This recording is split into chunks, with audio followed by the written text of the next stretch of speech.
tell. I don't know if Walmart exists outside of the U.S. I think it's just a U.S. thing. I don't know how it is in Germany, but I do not know.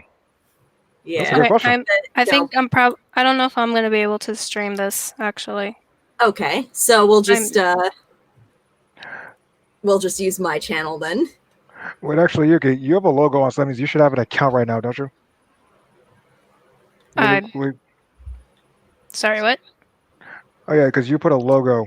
So did you make an account or no? A logo? You mean an avatar? The picture you have right now. Yes, it's an avatar. Yeah, no, I didn't make an account. You didn't? Okay. I did not. I mean, yeah, I did not either. But yeah, I see in the chat there it says King Crazy MF is now live streaming talk shows and podcasts, Mulan, Disney, and where did it all go wrong? And again, it's gonna all narrow down to the same answer: money. Yeah. Yeah. Money makes the world go round, the world go round. How does that song go? I have no idea. I don't know, but I'm sure. I forget what musical it's from. I really have no idea. All right, but well, actually, Yuki, couldn't you try Twitch Studios? I forgot to actually chat. I can do Twitch, but Twitch. Wait, say that one more time. Yeah, Twitch Studio. Yes, I do have Twitch Studio. Thing is though, like the chat shows up. So if we're doing like private chat, I don't know if like you guys mind if that's shown. I wasn't planning on private chatting. I have like the public chat open. Because if you don't mind, I can use that. Rather. Go for it. Go for it. All right. Then stream it is. Yay. Cool. Okay, so yeah, welcome to the latest episode of the Dope Dive Live, featuring Jazz Hands and Eucalyptus. You could go with Jazz of All Trades, or just Jazz. Jazz of All Trades. Really inventive name. I mean that's my Twitch name. If if y'all are on Twitch or whatever, I'll have to type it in. It's a long name. There's underscores, but it's Jazz of All Trades. If you want to see her get drunk with power on The Sims, follow Jazz of All Trades. Hey, I mean, honestly, The Sims is more fun when you're drunk. That is true. Actually, drunk with power. Make me your friend down. Bring up vampires. Do whatever you want. You are a god of that world. Wow, buddy. Okay, so see, that's why I can't use Sims, because I would go nuts within minutes. Yeah. Dance. So says Jazz underscore of underscore. Oh no, I gotta do it in the bot voice.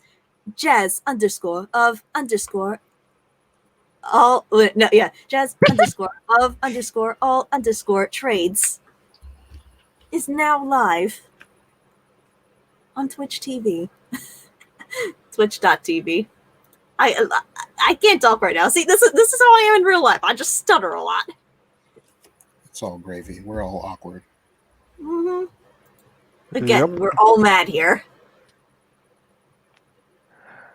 Where the heck are my friends' self-promo channels right now? Okay, found it.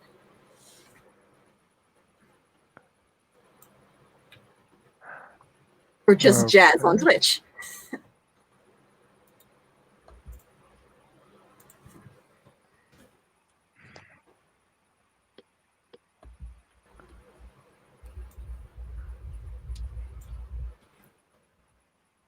Okay, and the message has been put out on Twitter.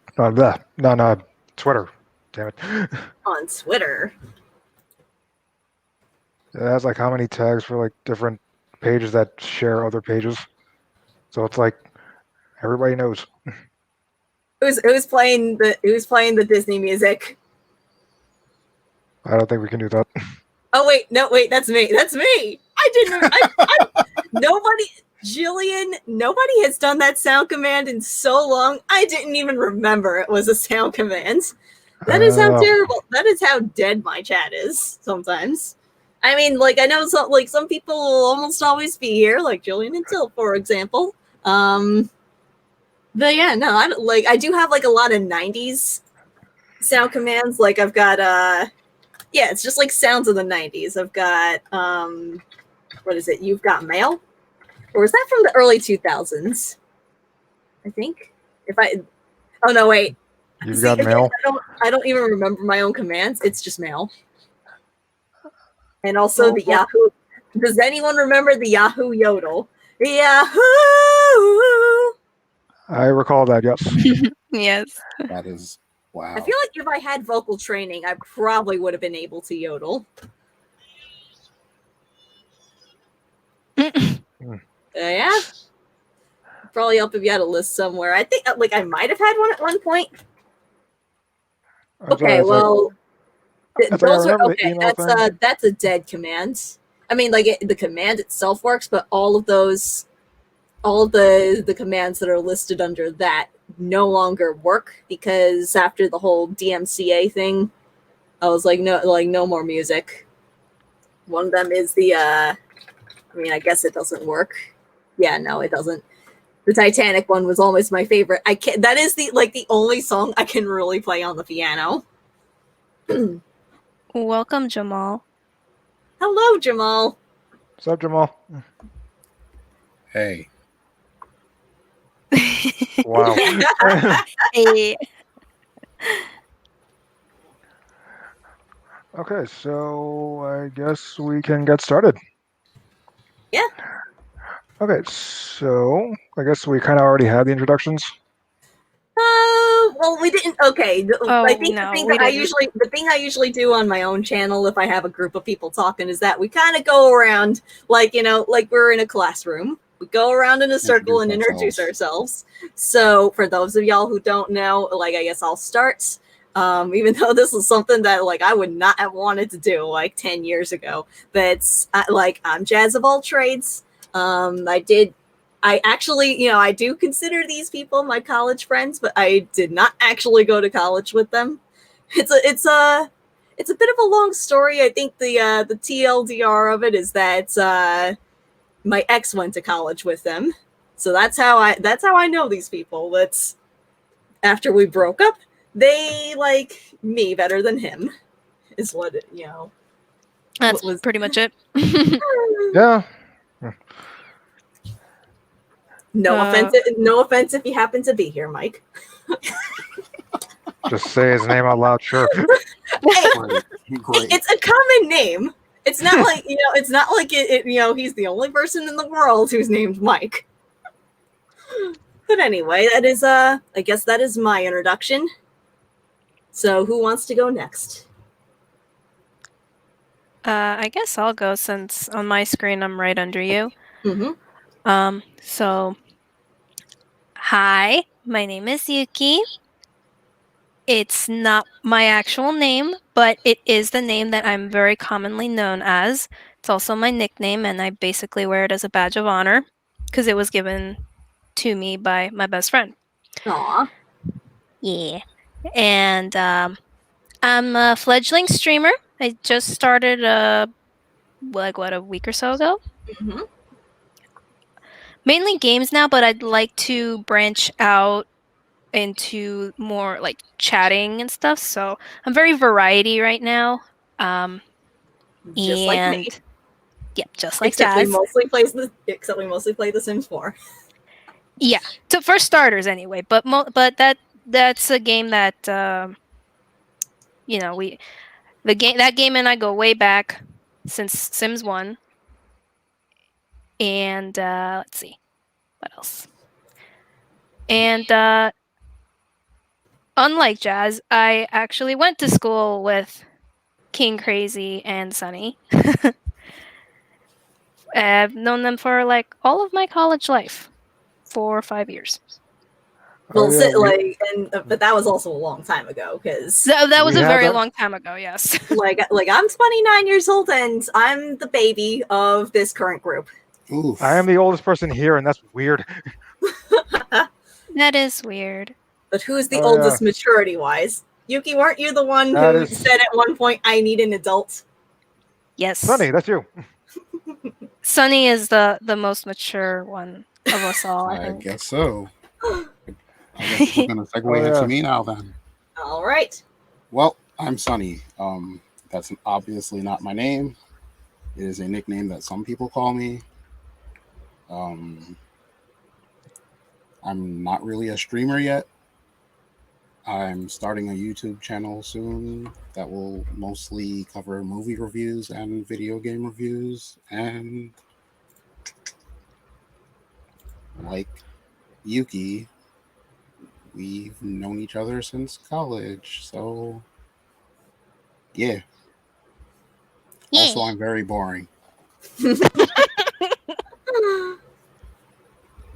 Like I usually make for the suggestion to new streamers is that keep talking even if chat's dead, because people aren't going to be interested if they're like you're just sitting there like doing nothing really, or like not engaged with your audience. Oh, I should also add that I've known King Crazy for about 14 years. All right. Around there, yeah. Hello, Maya. Welcome. Maya. What's up? Maya is another person who needs to start streaming. Agreed. Also, I didn't know you'd still be awake, Maya. If she was streaming, I would have invited her to this. I know she has opinions on this. Maya, it is 1:30 a.m. for you right now, and you're still awake. She's writing a paper. She's writing a paper. Oh. Well, we all have our reasons to be awake at odd hours sometimes. And Jamal's at work. Mm-hmm. Okay, right. So I guess it's my turn. Since the dawn of time. No. Let me stop. Let me stop. Okay, so originally it was Crazy 88.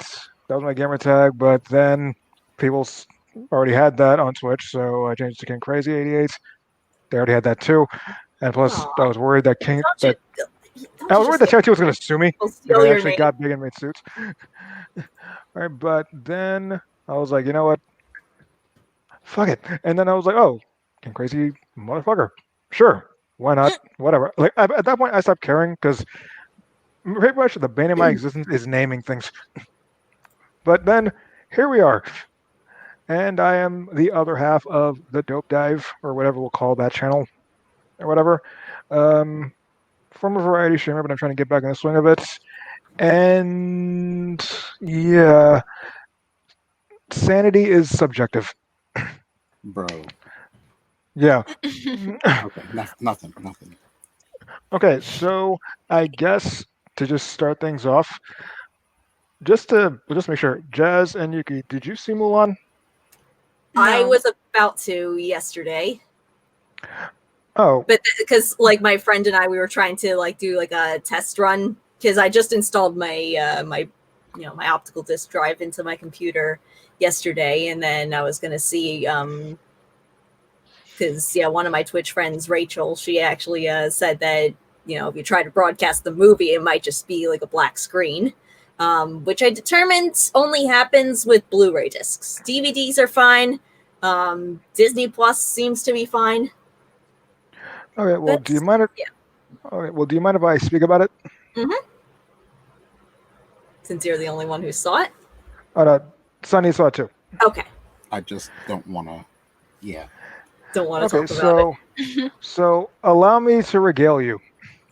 Okay. First, within the intro, it is explained that Mulan has been a kung fu master since she was 6.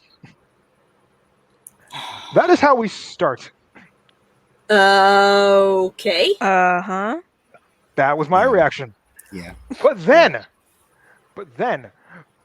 in the midst of a new conflict, this group of nomads called the Rorans, which oddly enough is actually the original people that were in the original story, the Battle of Mulan, which is like, okay, they got that right.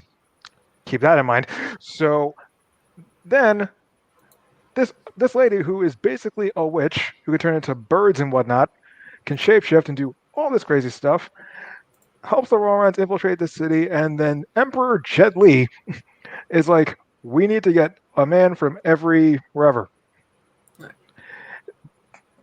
Alongside that, if you're watching my channel, just bear with me. I'm actually going to crop the screen here. But yeah, keep talking, King Crazy. Of course. All right. So in the midst of that, the parents of Mulan are like, "Man, my daughter's a freaking kung fu master. That's dope." And the mom's like, "No, no, that's not dope because she needs to find a husband." He's like, "Ah, come on, don't, come on, don't worry about that." And then when she grows up, they have the matchmaker scene, as you remember from the cartoon. Mm-hmm. And here's the thing: they say that her sister, she has a sister now, is scared of spiders. As it so happens, a spider. How is that relevant? Yeah. Wait for it. A spider shows up during the matchmaking scene. They have the whole makeup scene. They have all of that stuff. They say that the spirit of a warrior is not within her. Wait for it. Then spider shows up, causes everything to go wrong because the sister couldn't hold it together for 5 minutes. She flips out, and then Mulan kung fu's her way into stopping everything from breaking until her hair comes apart in her face, and now everything's ruined. And then Matchmaker Lady calls out everybody. The Hua family has no honor. They failed to create a worthy daughter, and it's like, well, fuck you too then. Oh, darn, I just realized I should have dressed up as the matchmaker for this episode. You know, the part where, like, at least in the cartoon, when she touches the makeup and then makes the that. Okay, now in the cartoon, this is where Mulan has to go off, feel kind of bad about this, like, oh, her identity, wow, she feels inside, all that stuff. And this time, no, because we immediately cut to a soldier showing up. We need a man from every family now. So no musical number. Nothing. Yep. She doesn't even get a chance to think about it. You may think you see who I really am. None of that. But you'll never know Well, me. actually, Christina Aguilera redid the song for the album. She did. I did hear that. Right, yeah. And then, Mulan tells her dad, "You are crippled. You can't do this." And he, in spite of what I just said about him being halfway proud of her, spins around and says, "I know my place. You must know yours." And you're like, what? Where did this come from? You were happy as hell a second ago, and now you're like, and we're like 7 minutes in, but sure, we're just doing this. Then and then you get this scene where he tries to do some martial arts with the sword. He can't do it. And then within that minute, Mulan takes the sword, puts on the armor, which now magically fits her, ties up her hair, and grabs a horse and just goes. And Wait, then, she ties up her hair? She doesn't actually slice it with her father's sword? No, she does not. Which, as it turns out, in actual Chinese history, no one did that. Like, she wouldn't actually need to. Again, one tiny thing that they actually got right. Was it accidental? I do not know, but that is what happened. But also, yeah, the hair tie. I can confirm I have tried to cut my own hair in real life before, and it is not as easy as she makes it look in the movie. Well, with a sword, Jazz? I did not have a sword. I had some scissors, and I mean, granted, I do have very dense hair, as you can see here. I was sawing at it for like 2 hours. I wouldn't have that problem. You barely have hair, bro.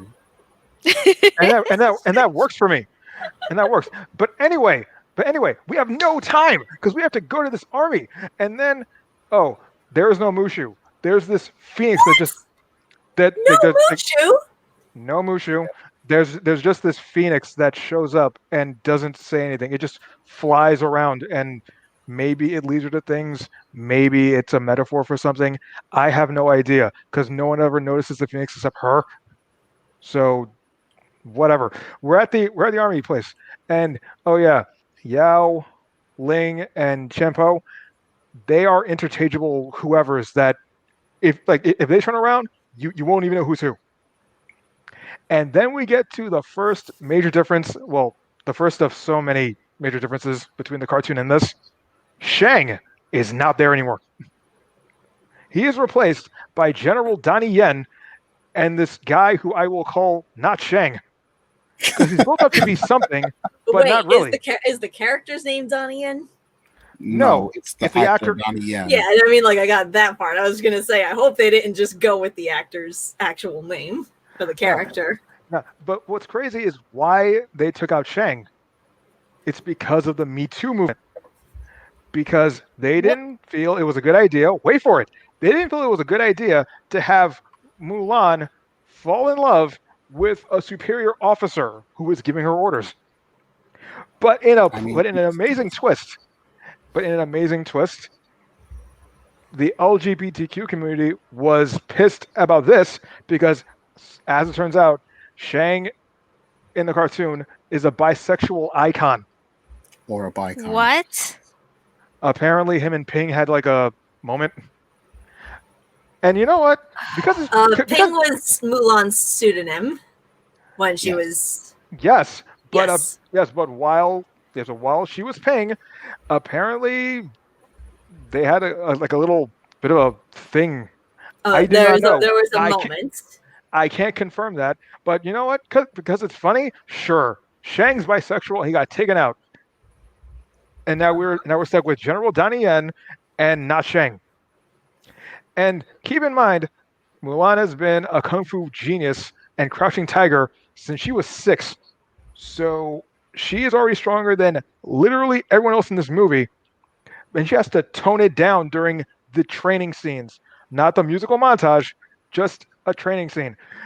And then instead of that pillar where she has to climb up using her wits, using strength and discipline, that whole thing, that's gone. Mhm. Now she is just walking up a hill with water pails. Well, sorry, water buckets. Uh-huh. And how she succeeds, she just uses her chi and just does it. Right. Chi is a thing. Literally chi everything. has always been a thing, but Chi was always a thing. the problem But is that they're using it as another word for magic. The Force. It's the Force. It's basically the Force. Everyone else is just a regular person, and she's basically a god. If a man can use chi, he's a great warrior. But if a woman uses chi, she's a witch. The movie was super sexist, and that's why I don't want to talk about it, because I'll get really mad and just go on a rant about it. And I probably will when when King Crazy gets to the end. Thanks, dude. Thanks so much. But anyway, all right. But anyway, then but speaking of witches, the witch lady who's working with not Hun, or was it not Shan Yu, his name's Bori Khan, and their whole deal is if she helps him in the new China that he will create, she'll have a place that she can have people like her. She will be ostracized for her abilities. She's basically Magneto, except we find out later he treats her like absolute shit.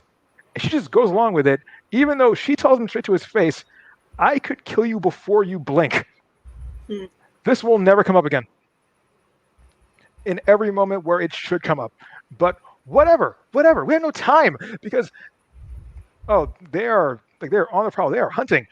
And then we finally get to the big montage where here you have not Shang almost try to actually land a hit on her during training, and then she uses her tree to utterly school him because he cannot be on her level.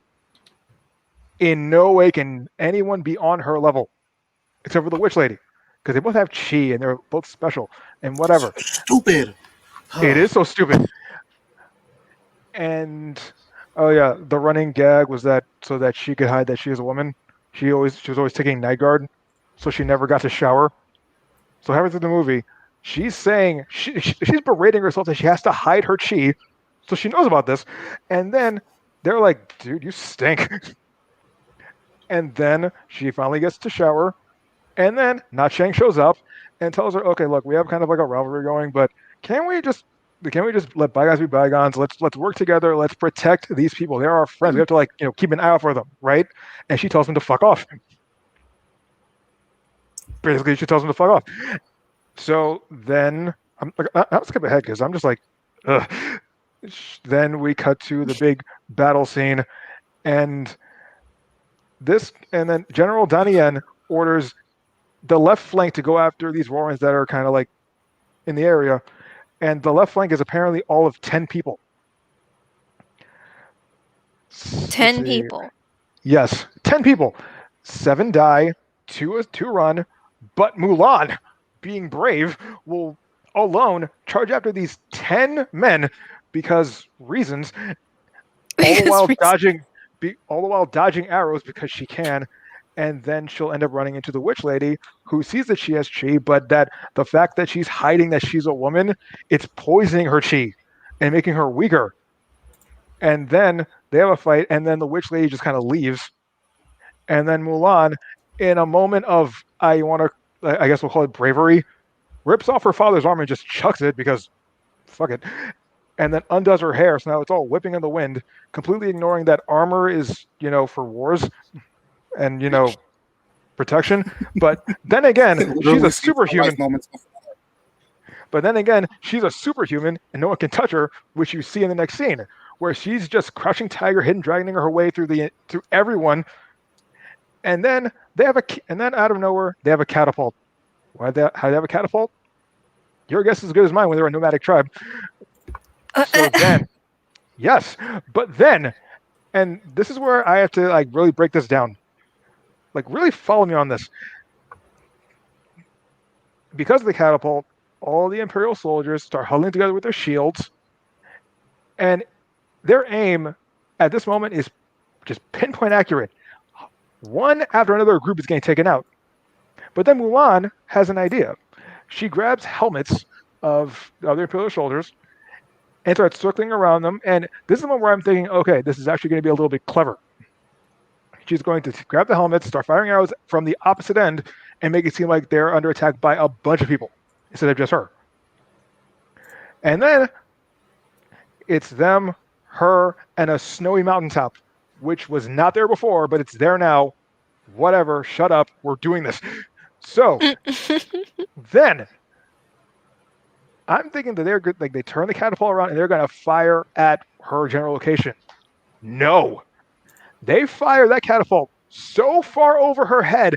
I am full Home Alone. What the fuck is wrong with you all? Why would you aim at a snowy mountaintop for no reason? What were you aiming for? But yeah, the avalanche scene. They get taken out. There you go. That's why. Yes, that happens in the most confusing way possible. Not because she decides to think outside the box, to use her head, and actually manage to do something that no one else would think of. Pretty crazy, almost puts her own people in danger, but works and saves their lives. No, she's going to trick these people into straight up killing themselves. Somehow. It's like, as far as she was, they could have honestly just sent soldiers to her location, just fought her there. There was no reason to use a catapult for anything. But sure, I'm supposed to sit here and say, you go, girl. Then, out of the mist and smoke and whatever, she reveals that she's a woman. And this is after Donnie Yen was like, I'm going to introduce you to my daughter. Hua Jin, you got all the right stuff. You're a real man's man. Which I'm like, that's like, sure, whatever. And then she apologizes, and then it's like, oh, right, I forgot this part. The part where they're like, oh, if we reveal her, they'll kill her. That was taken out immediately, 5 minutes later. They say to all the soldiers when they're lining up, if you do this, you're executed. If you do this, you're executed. If you lie, you are banished and shunned and dishonored and yada, yada, yada. So any tension about her reveal is already taken out. So they're like, you're banished. And then she says, I'd rather die than be banished. And I'm like, why? What? How does that work out for you? But whatever. She's kicked out, and then she goes on a hill to cry. Oh, also, side note, there is this guy. His name is Cricket. His parents say that he's lucky. There is a guy named Cricket. It's a guy named Cricket. It's not actually. He was. Anyway. So wait, is the grandma even in this movie? No. What? No grandma. That's an immediate deal breaker. No granny, no deal. It's her dad, her mom, she had the most and her sister. in that movie. Oh, we know. The whole sign me up for the next war. Would you like to stay forever? Yeah, even that asshole, the chancellor, even that asshole chancellor, even he's not there. Mm. But anyway, then as she's on this hill crying, what's her name? The witch lady shows up again, and she's like, "Do you see? Well, you're like me. You'll never accept you. In fact, you don't even realize that the attack here was a distraction. The real force is actually attacking the Imperial City. Come with me. We can make our own thing." And then first off, this lady just completely tells the entire plan. But whatever. This is where I'm like, you just stepped on the entire friggin' movement, where she says, "It is my honor to serve the emperor and fight for China," which I'm like, okay. She just told you that they're ostracizing you under his rule, but sure, whatever. You go, girl. Then, now having this critical information, she rides back to her friends. Donnie Yen's like, "I told you not to come back. Damn it! Someone give me a sword." And then not Shang. And then she's like, "Look, kill me after, but let me tell you this." And then she tells the entire plan, which you can see the wheels turning in Donnie Yen's head. Like, okay, yeah, it makes sense. And then not Shang's like, you would believe Hua Jin. I believe Hua Mulan. Everybody's like, we believe Hua Mulan, and blah blah blah. Oh, by the way, they had a passing conversation about the whole "girl worth fighting for" song. Just, I want a girl who's buxom. Ha ha ha. And I'm like, great, wonderful. This is. So they just The turned movie the was musical trash. number into. They into a hand waved conversation. everything. But anyway, this is the part where I had to like pause the movie just to be like, that. What? Okay, so Donnie Yen, hearing all this from his men, his 4 men who are the only ones who know her, besides him, he's like, "You will lead us into battle." And I'm like, what? She lied to you for, I want to say, months, or if not weeks, because of how long all this took, but whatever. And taking her along, sure, that would make some level of sense. But you want her to lead your squadron, your entire military regiment. Why? Like, okay, Jimmy, was there any sign of any sort of leadership ability from her? No.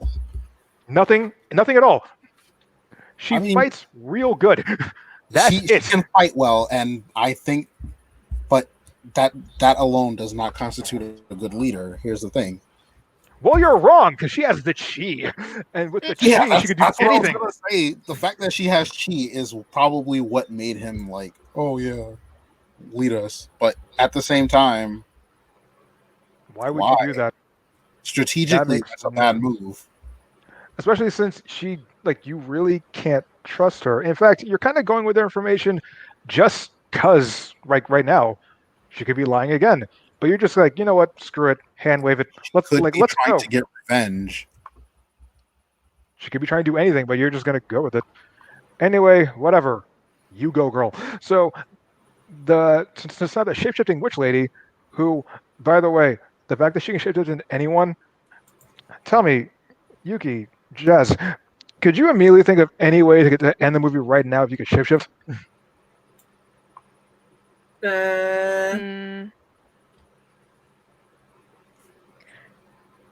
Wait, could I think of anything?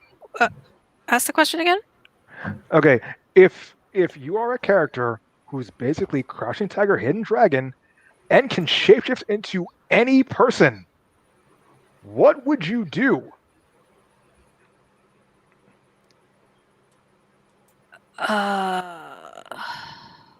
You can do literally anything. Yeah, I could. So you could probably turn into a dragon and just incinerate everybody. Or the Emperor. You could just turn to the Emperor and just end the movie right there. Yeah, but that's not fun. Yeah, but that's like, if it's not going to do it, like, why would you have her shapeshift at all? If she's not going to do the immediate thing that would end the movie. She has she makes no sense. That's my problem with the character. Oh, but it gets worse. She's a Disney villain, so Disney villains are super smart for like 3/4 of the plot, and then all of a sudden they drop. She was not smart for three-quarters of the plays for her is saying a lot. I know, but I'm doing a generalization. In general, Disney villains are smarter than the protagonists for 3/4 of the movie. And they drop the ball and tell them their plan, and then you're like, "Oh, I better go see what the protagonist is doing at the climax." I guess, but it's like she could basically turn that like she could have killed Bori Khan from the beginning and been him, and just did the whole thing. But whatever. Screw it. She turns into the Chancellor and gives some fake orders to have everybody in the Imperial City together in the courtyard, which is like for an Imperial City, there's not a lot of people. But whatever, screw it. The Emperor gets challenged to a duel by Bori Khan in this random location to the side, which, by the way, is Jet Li. He has Chi too, and he's just kung fuing it up all over the place. And then he gets caught in an elaborate James Bond style trap where it's like, haha, I'm going to slowly burn you for my revenge for my father that I mentioned before. Then everybody goes in, everybody fights, and everybody's like, Mulan, you've got to get to the Emperor. And it's like, okay. So then you have her friends fighting these random parkour people because, sure, whatever. She goes to the Emperor's throne room, finds the witch lady there, where again, she could have just turned into the Emperor, but whatever. And this woman is utterly blown away. You're leading that army. And she's like, yeah, you can join us. You can do the right thing. Like she's like, they accept you. And they're like, yes, they do. Join us. And then like, tell me where the Emperor is. And this lady, without a word, turns into a bird. Mulan follows the bird while, parkouring off everything to lead her to where the Emperor is to end this goddamn movie. Oh, by the way, the Phoenix shows up randomly and flies around sometimes. Like wherever you can picture a Phoenix being there, it's there. Whatever. So then it all just sounds like a big hot mess. Wait for it. It's not done yet. It's not done yet. Because earlier, actually the reason why in the earlier fight, like the earlier military battle, when they were huddled up into shields, is because the witch lady turned into an entire flock of birds, like hundreds of birds, and started just pelting them.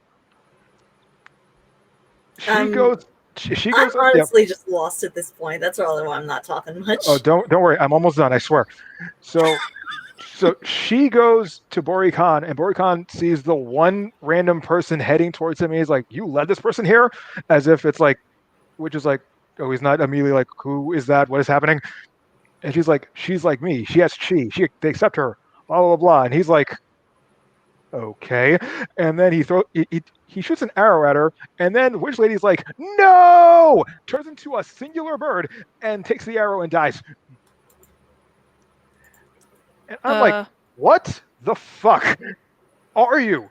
Who? What? Whatever. And then we have this final conversation between Mulan and Bori Khan, and now it's a platformer boss. They have to hop around because that would apparently take away her chi advantage, I guess. And then he knocks her down and knocks her sword into a smelting thing.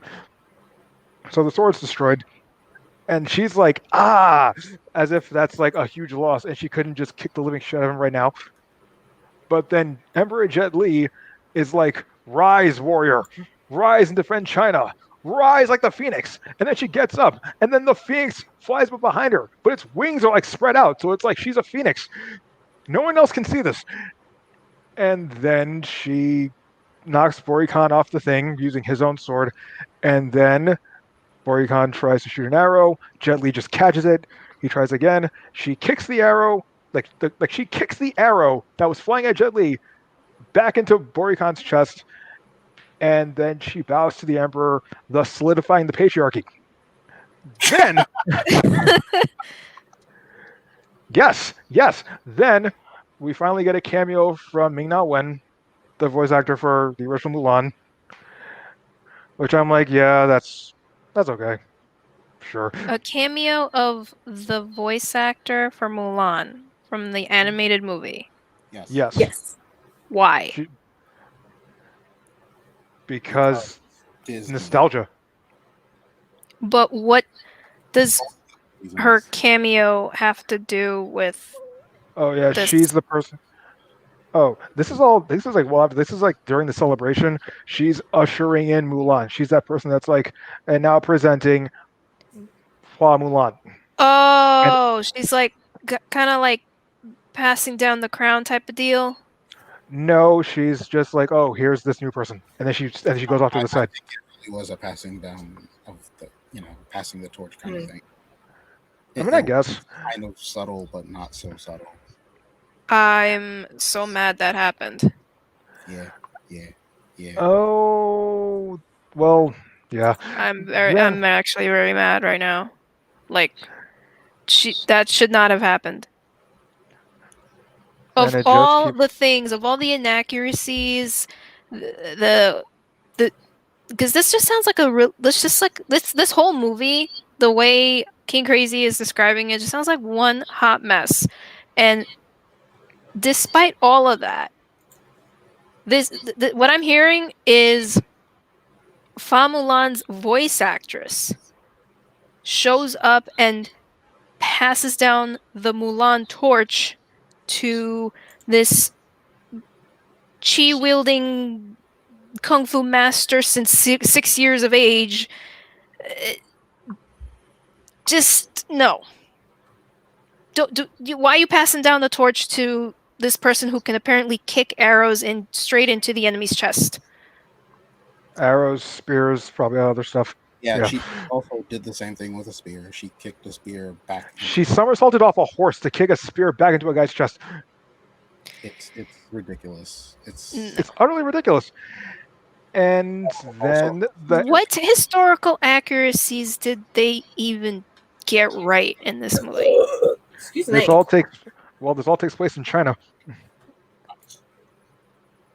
There's that.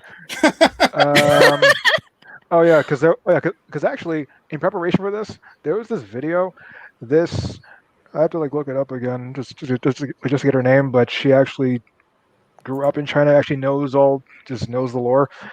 The houses where you see Mulan's family, and where the Imperial City was, where the construction. Her family should be living in the South Wei territory, where none of this could have possibly been involved. But all this is happening in the North Wei territory, because the Rorans are from a northern area.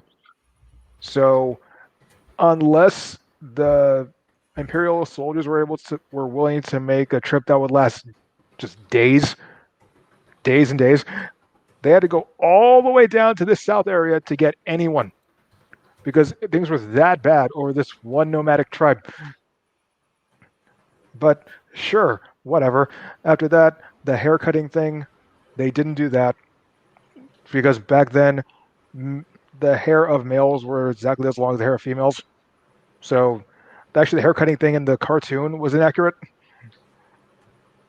And to be fair, most of the stuff in Disney is inaccurate, but they do that for story purposes. Right. That's what makes it a Disney film also, but like if you're going to do something that's live action, I mean, granted I'm sure Aladdin got some things accurate. But I know a lot of people were expecting more accuracies in the live action Mulan film, besides it takes place in China. And they're using Chinese actors. Apparently using Chinese actors is not enough. Like there needs to be more, story-wise there needs to be more accuracy, and that's by the sound of it just sounds like they didn't get a lot of it right. Yeah. Not really, no. Like even the basic, even the chi thing. You know what the weird part is? Before I saw the movie, I didn't personally know the Chinese rendition of Chi. Like I didn't know the little intricacies. But as I was watching, I was like, wouldn't that make more sense to have like everybody? Like I accidentally came up with the exact right idea of Chi, basically. Like people can cultivate it, they can grow it. Essentially, if they want to be accurate, everyone should have been a crouching tiger. Diane should be able to school her, and she would actually have to like actually struggle and learn and use her head, like the Right. cartoon did. Instead, she does the exact same thing as all the men do, but better. And then at the end, twice bows to the emperor, thus preserving the patriarchy and the persecution of people like her by killing. And the person who was actually trying to enact change dies for her because her way apparently worked and this other lady's didn't, or something. I don't know. But anyway, Emperor Jet Li offers her a job on his royal guard, to continue serving the empire. But she's like, nah, I want to go home, blah, blah, blah, blah, blah. Which she does. And then, good news, her sister got matched. She Yep. can get married. Yep. No one gives a shit. No, very true. Very true. Arachnophobic sister finally gets a man. Whoop de fucking do. But then, about half a second later, other soldiers show up because they were behind her that far the entire time. I Hello guess. again, Jillian. Sorry, guys. And then I feel like is everybody's chats just like dead right now or something? I know like Maya actually just messaged me saying Maya that she's is on posting, Yuki's. and I'm just waiting for Yeah, I'm waiting I to think squeeze in because she does have some input, and I know she does. Seriously, if Maya was a streamer, I would have invited her first. No offense, you both, but because I know she has an opinion on this. In fact, let me see. Maya did take over my stream one time. So Okay. she's saying that they filmed in China but had zero Chinese input for the story, Right. which I believe. Mhm. Even the dang costume designer sat all over the clothing. 3 weeks. 3 weeks of research. 3 weeks of wow, only 3 weeks? Go. Okay, and actually, just before you continue, just to like really, just like finally wrap this up. The soldiers show up. And they made her a new sword. And oh, by the way, the sword has like these symbols on it, which apparently Chinese people would never do. But the symbols on it are, let's see, I'm trying to remember what it was, but it was like, but apparently it's the FBI logo. Like actually, hold on, because The FBI logo. no, because because the Chinese police department has these 3 virtues, and that's what they put on this sword. Okay. But then they put honor to family on the other side of it, because family is important too, which I didn't get in the entire movie. Like I didn't like I don't know what the hell they're doing with family the entire time. They barely even mention her family, but whatever. And then the soldiers offer her that Imperial Guard job again. The Phoenix shows up again, and she has this weird smile like, oh, she's going to do it. And they already announced the sequel, and Jesus fucking Christ. It's like There's gonna be a sequel to this? Good they lord. already announced the sequel. Oh, well, great. So I'm gonna interject one little thing that Please probably do. So at the end, the father is like, "Hey, you really bring honor to me because you're a great warrior," and I'm like, "Hold up." When in the cartoon, when Mulan goes to her father and presents him the sword and the emperor's medallion, he's like, "Nah, I don't want this. I want you. The only honor you bring is that you're my daughter and I love you." And I'm like, "Oh man, that's really, really sweet." But this guy is like, "Hey, you're a great warrior. Let's go eat some food." He didn't say that, but like, come on, son. No, but basically that sounds like what may as well have said. No, you're a good warrior. Let's go have lunch. No. What pisses me off the most.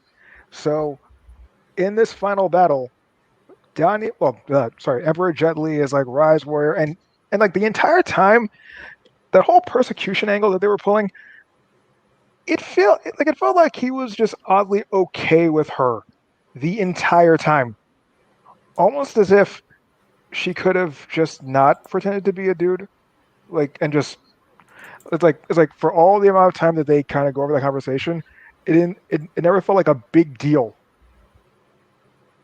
Like never felt like I have a problem to the point where it invalidates the existence of the evil witch lady, and half of the movie just doesn't matter, or at least it shouldn't, because the emperor is completely okay with this woman and her she and whatever, and everyone else is too, because they just I believe in Mulan, and Donnie Yen's like, you can lead my regiment, and everybody just, even the bad guys love her, and it's like, why? It was really an I am Spartacus moment, if you think about it. Because every guy was like, I believe in Fa Mulan. And then the next guy's like, I believe in Fa Mulan. I'm like, come on, son. It was just really Unearned. It wasn't earned. yeah, and just really forced. Let's stop talking about Mulan. Okay, fine. Just like switch it up to something. I want to say better. Let's pretend this was a better movie. Any of you saw Beauty and the Beast live action? Of course I did. I wanted to, but the opportunity eluded me before long, so I have didn't. not. Again, guys, I have Disney Plus, so if you ever want to watch a movie in my Discord, I do have anything that can be played from Disney Plus. It would be a lot for me to say, yeah, I want to sit down and watch more Disney movies. At least recent ones. Cartoons, sure, hit me up, but not live action. Let's not do that. If we get to it, I have seen the live action movie of Aladdin. Oh, okay, cool. I didn't see that. So not either. So I would love to hear your opinion on it. Okay, so would you rather talk about Beauty and the Beast or Aladdin? Well, if the majority has seen Beauty and the Beast, yeah, we can talk about that. Even though I haven't seen it yet. There's really not much. It is a point-to-point copy and paste, except without. No. Lion King is. Beauty and the Beast is, there are a few different, significant differences. What were the significant differences? Well, for Beauty and the Beast, I guess, they do kind of get into her backstory a little bit more, like, the whole, the Paris of my childhood scene. Oh, that. With that weird mirror? Yeah. No, it was a book. Oh, yeah, because it was a mirror before, but then it was a book in the live action. Yeah.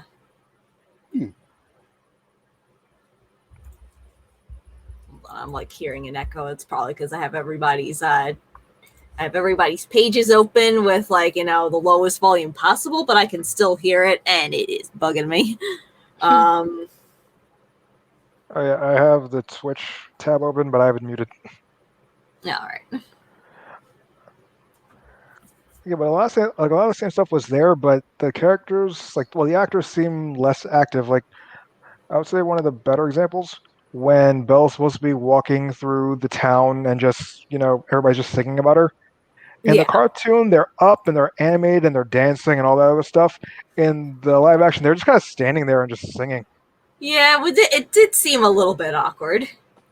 They're just kind of there. Like, honestly, half of those people didn't need to be there, and nothing would have changed. There's definitely some auto-tune as well. I mean, like Emma Watson, she's a good actor, but she's not the singing type of person. It's still a good song, but she you could tell that she's not a singer. Oh crap! I almost forgot. In Mulan, Na Cheng, he shows up and meets her again on the bridge, and he's like, "Well, I kind of like how you fight," and blah blah blah. And she's like, and instead of piss off, she says, "Kindly piss off," and then leaves. Okay, I'm done. Wow. And that's why the sister gets matched and not her. Wow. Yeah, Wow. said it. I guess. I guess. BD1 would be so pissed. Like, he should be. I'm pissed for him. Because he's an incredible actor, and he did not deserve to even be associated with this nonsense. To be fair, he's still getting royalties from Mulan and Mulan 2. As he should. And from Law and Order SVU. And Gotham. And Mr. Robot. Goodness gracious. He does a lot of good That man work. is good. And He is Jurassic Park and Jurassic World. Yeah. Man. Why would you make this dinosaur? You said you wanted it cool, and it's like, that's camouflaging. Why would you do that? And he's like, it's camouflaging is cool. Like, and he just grabs his data and leaves. He is the best, worst scientist ever. Okay, let's get back to the Disney, I guess. Yes. I don't know, I guess there really isn't much else to say about Beauty and the Beast. Like, except the witch lady in that movie was honestly kind of a psychopath. Because if the last petal falls, everybody who was turned into a household item will die. In essence. Yeah, but like you took away the memories of we took the memory of these people from the rest of the town folk, turned them into appliances just to get back at one guy that you were pissed at. Mm-hmm. And you're gonna sort of let them all die instead of in the cartoon where the last petal falls, they're just stuck like this forever. Still able to talk and whatever, just not being human anymore. Yeah. Which it's better, but it's like you just it's like, what the fuck is wrong with you? Quick question. So when the witch cursed him in the live action thing, was he a child when she cursed him? He's a No, grown ass man. he is grown. Like, they basically, like, nobody aged in, nobody aged. So, but I do know in the animated one, during the Be Our Guest song, they say that they've been rusting for 10 years. But in the live action, they say too long we've been rusting.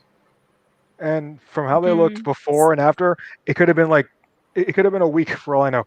It could have been a year at most. It didn't seem like that long. Yeah, I mean, like, granted that, at the end of the movie, everybody's, reuniting, the people who lived at the castle, they're running into their spouses, Mrs. Potts finds Mr. Potts, and Cogsworth apparently has someone as well, who is from from Belle's little town. And no one specifies exactly how long it's been since they heard from these people. And it's like, shouldn't most of you be like blown away by how these people technically should have died to you? Like how? Like it's like what? Like really? Was it a week? Because it might as well have been that. No, it does seem like at least some significant amount of time has passed, but not enough for those people's loved ones to have passed on. Because again, they're still reuniting with them. So it's like or like. It very well might have just been like 10 years or something like that. Oh yeah, and honestly, hey, what's up? And Tony over on my channel has redeemed Knit a Row.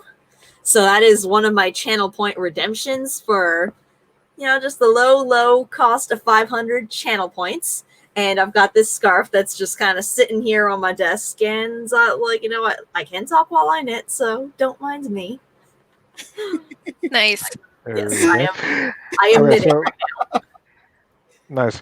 Okay, so wait, Jimmy, you were damn it, Sonny, you were asking about Gaston? Yeah, was he in the movie? Yes. Was he buff? Not as exaggerated as he is in the animated version, because it's he's portrayed by Luke Evans, and they didn't they didn't use any CGI to buff the guy up. He's also his every last inch of him is not covered in hair. They don't do that. They don't do that line in the song. I think they changed it around. I think he goes something like When I sneak up with my quiver and beasts on the field say a prayer, first I carefully aim for the liver, and I shoot from behind. Is that fair? I don't care. So that replaces the every last inch of me is covered in hair line in the movie. I think this will Does bring up the thing Gaston about the have high eggs. cholesterol? Oh yeah, the eggs. Yes, he does. When I was a lad, I ate 4 dozen eggs every morning to help me get large. Gaston should And not be now that I'm alive. grown, I eat 5 dozen eggs, so I'm roughly the Bro, that size cholesterol of is like sky high. Come on. right? How you gonna eat when you're a boy and you're Also, eating that's 4 gonna be dozen very eggs a expensive day? because remember in the beginning of the movie that lady in the town who turns out, I think she's the one that turns out to be Cogsworth's wife. She goes like, I need 6 eggs. That's too expensive. So if she thinks half a dozen eggs is expensive, how much does 5 dozen eggs cost? Gaston was probably from a wealthy family. He probably was. And they probably He doesn't even know how to majority of read. the chickens. And that's doesn't why need he's to so know full how of to read. himself. Yeah. It's like before in the cartoon he was a narcissist, but here he's like a full sociopath. I mean, he was kind of a sociopath before. We kind of both, but like he's more of a sociopath here because Belle's dad comes into town asking for help to find her after the beast lets him go, and then I forget what happens like in between, but but the dad tells Gaston, "I will never let my daughter marry you," and he's like, "Well, I'm going to tie you to this tree and let the wolves eat you, you son of a bitch. Peace," and then he leaves. Did Wow. he say it just like that? Not exactly like that, Did he but swear? also, no, but he was very sure. But he definitely said he's going to let the wolves eat him. Nah. And yeah, the movie ends. They get married, and he does and then Beast or whatever his actual name is does like this weird growl, like he's like sexual, because whatever. Babies ever after. Sure. And yeah, I got nothing to say on that. So, So Aladdin. Aladdin. Aladdin. Ugh. Over in my chat, Tony says, I just don't get why they gave Mulan chi. No They were one knows like, why she gave chi. No way. See, everyone has chi. You have chi. I have chi. Your dog has chi. You get chi. You get chi. You No. get chi. It's not you get chi. You have chi. You can get just build chi. it up. Everybody gets chi. How They were does like, Dragon there's Ball? no way I could How does single-handedly Dragon Ball get it take right? I don't without know. some sort of help from a mystical force. Dragon Ball got it at least more correct than this, because it's everybody. Everybody can build it up. Some people are just better at it, and that's it. So Maya says, likely Gaston's family grew in prominence when Adam's castle got cursed. And King Crazy made that line sound 110% cooler, but yeah, Gaston did say that to Belle's dad. That's messed up. Yeah, it's like, oh, I don't care about, but I'm going to leave you to die. So eat it, old man, and then he leaves. And so yeah, but anyway. Oh wait, she's saying that.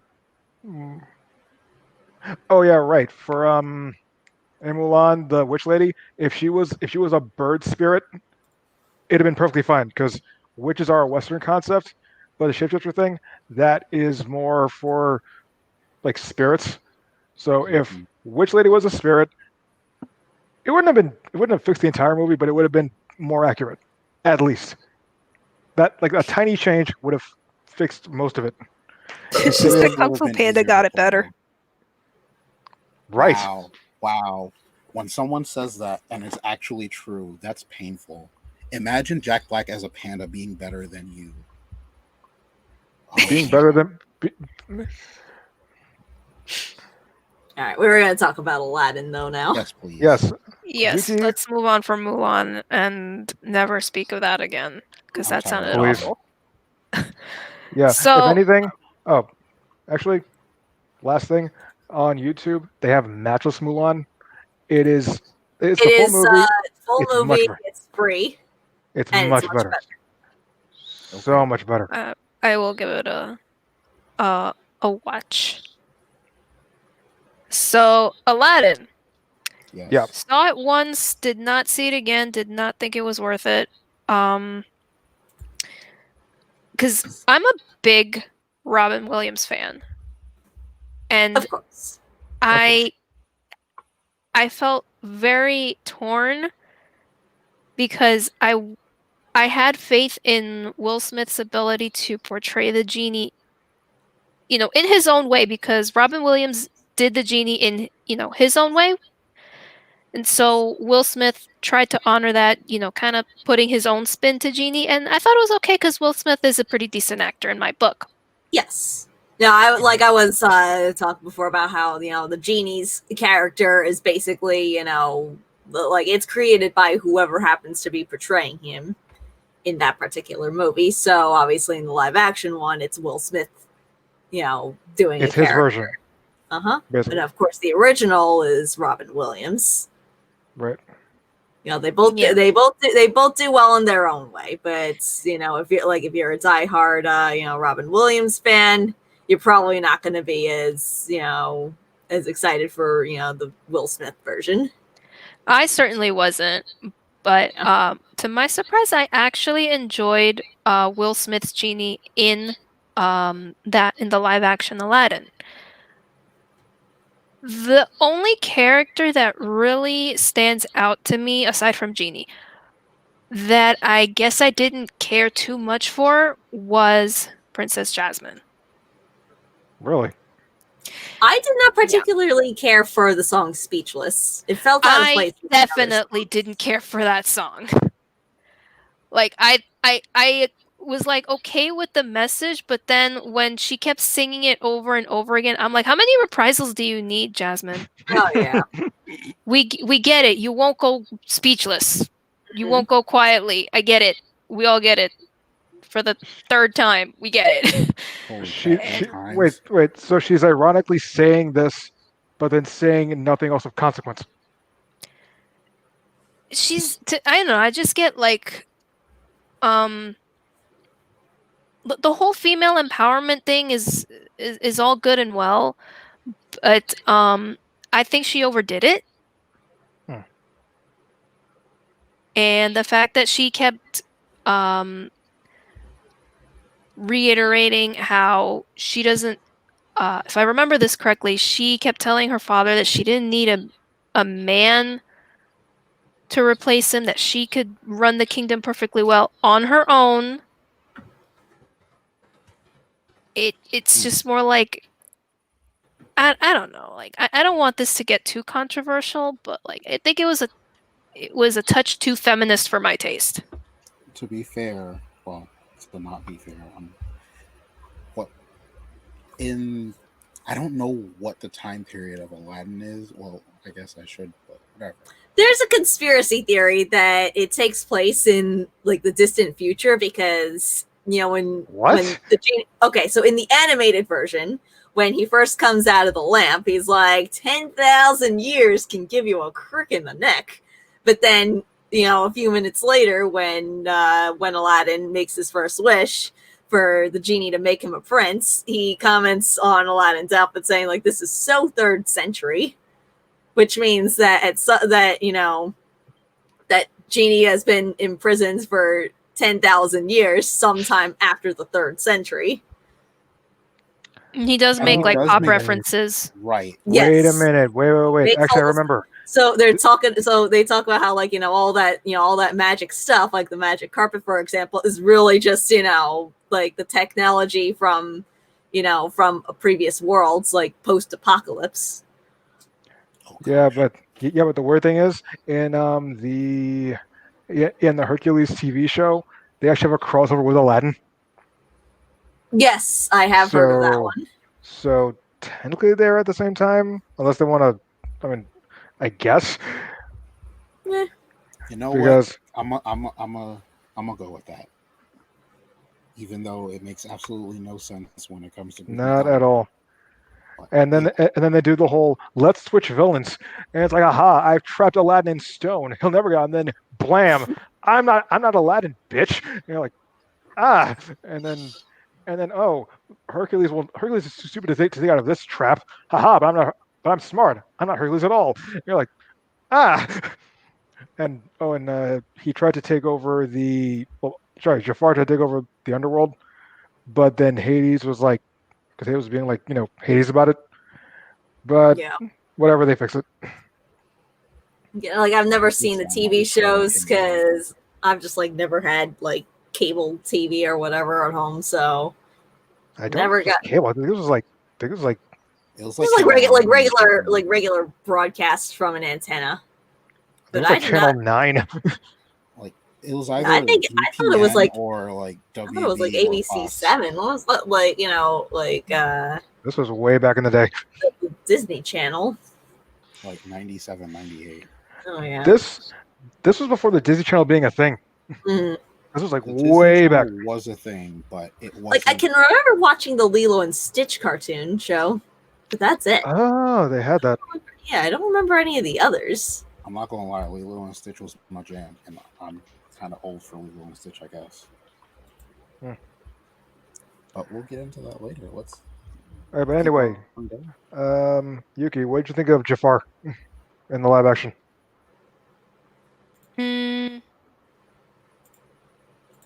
I wish I could say I remembered, but I don't think I had enough of an opinion on him. I don't know. I guess I just wasn't impressed. I feel like he took more of a backseat. Yeah, he wasn't. There Like, wasn't much focus on him. A minor character in the film, and Iago is like. Did he even have like? I think he had like 2 lines, maybe. I heard they turned him into a monster, like some weird Giga Iago. Yes, they did. Wait, was Iago voiced by Gilbert Gottfried? No, No. he was not. Then the movie is trash. Actually, wait. Serious question. Did Aladdin show up as a prince named Prince Ababwa? Wait, was he called Ali Ababwa at his some name? point in the movie? No. Oh. I think he stuck with Ali, but I don't think he gave So a surname. So you mean to tell me that Jafar never said Prince Abubu? No. No. I can't. Or at least this movie. I can't recall it. That was the best part. I can't recall it. Although I do remember he does say, he is like from like a kingdom called Ababwa. No. Ali of Ababwa, and then there's a no. I don't care about that part. I'm talking about when Jafar says Prince Abubu every single time, to the point where it's like the camera focuses on him, so everything's Eldar centering on his eyes, and he's like, there's no reprise of I'm going to remove Prince Abubu. Prince Ali, or whatever it is. It's like, I think it's time we got rid of Prince Yes, Abubu. it is he, not as you know him. That scene Lives and come to was grips cool. with reality. That scene with the Prince Ali's entrance, Yeah. that was pretty cool. I really like the musical numbers, except for Jasmine's. Her whole speechless thing, like I don't care. Everything else, though, very Definitely, cool. like the best part was like that beat drop in Prince Ali. Yes. And they kind of just like they kind of have that pause for a moment when he's like waiting for the Sultan to give the signal, and then it's just that. Then it just has that beat drop, and you're like, oh shit. Interesting. Most of Yeah, Maya, no Prince Abubu. It's like he didn't pronounce it right, and he didn't care. He just didn't like this kid. And the fact that the genie gets a girlfriend. got a girlfriend in the end. What? Yep. There's She's one of, there's so much she's one of disappointment in Sunny. She's one of Jasmine's handmaidens, or whatever you call them. Yeah, like her lady in waiting or whatever. So, like, when the genie gets freed, does he turn into just regular Will Smith? Yeah. Yes.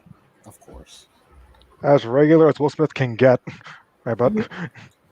Yeah, there's a couple scenes where he does have that human appearance. So, you wouldn't be able to tell that he's a genie, except that, he has the shackles on his wrists. Right. Right. It's I'm not getting it's this not vibe from everybody that all the Disney live action remakes suck. pretty We much. didn't cover Lion King yet. Oh, Haven't don't get me seen it, started and on the I Lion don't King. care.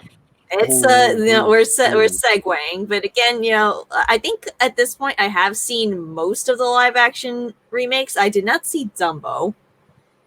I didn't even know Dumbo had a live action. It probably wasn't that memorable. To be fair, Sunny, you have a fan now. I have a fan. Who's my You fan? do. Maya says Sunny has lots of vibes. I get Sunny. Thank you. You are a mood, apparently. But yeah, no, Lion King. I'm always saying, it just seems like it was like a scene for scene remake It of was, the. but it was longer.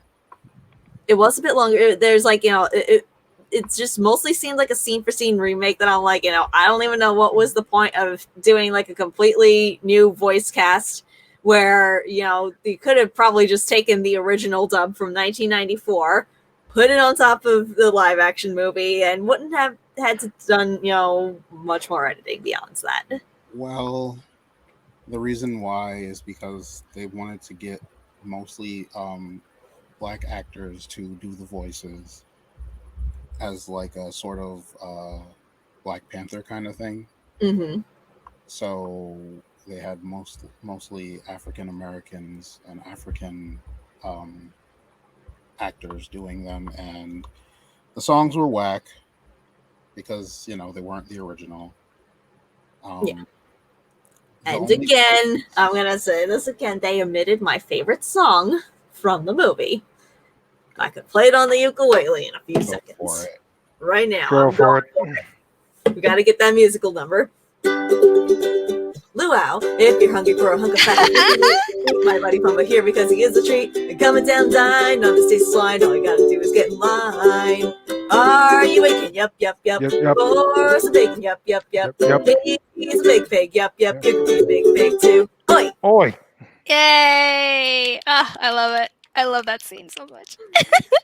Thank you not very in the much. movie at all. Like Seth Rogen and whoever the meerkat. There was the scene where when they do have to create a diversion, but they basically just kind of start like the opening number to Be Our Guest. Yes. What? And then they do the whole thing like with where when Lumiere says like it's with our deepest pride and greatest pleasure as the dining room proudly presents your dinner. Jazz went from French to Russian. I'm not good with accents. Don't ask me, and don't It's ask me fine. nothing. You are about that. Franco-Russian. It's cool. But the movie was just so. Even the I said Be Our Guest. Be prepared. It was just Bland. Yeah. Like it everything was just so bleh. I mean, it wasn't Jeremy Irons singing it, so Jim Cummings. Hashtag painfully whack. No, it I understand what it was for, but it was just yeah. That's just how I can explain it. And exasperate. Disney just saw a way to make a quick buck. Yeah, they threw in Beyonce, didn't they? Mm-hmm. Oh, And God. on that note, can you feel the love tonight? I feel like Beyonce's voice was too overpowering. Like the song, like Beyonce Because she always was- got to steal the. She always got to make a show out of it. the song, it's not. This is more of a soft. Like, can you consider it a duet if it's like 70% of one of the singers and 30% of the other one? Right. Yeah, I wouldn't consider that a duet. I'd consider one person hogging the spotlight. Yep. And it's like, they just happen to have a background singer. You guys do Like her marriage.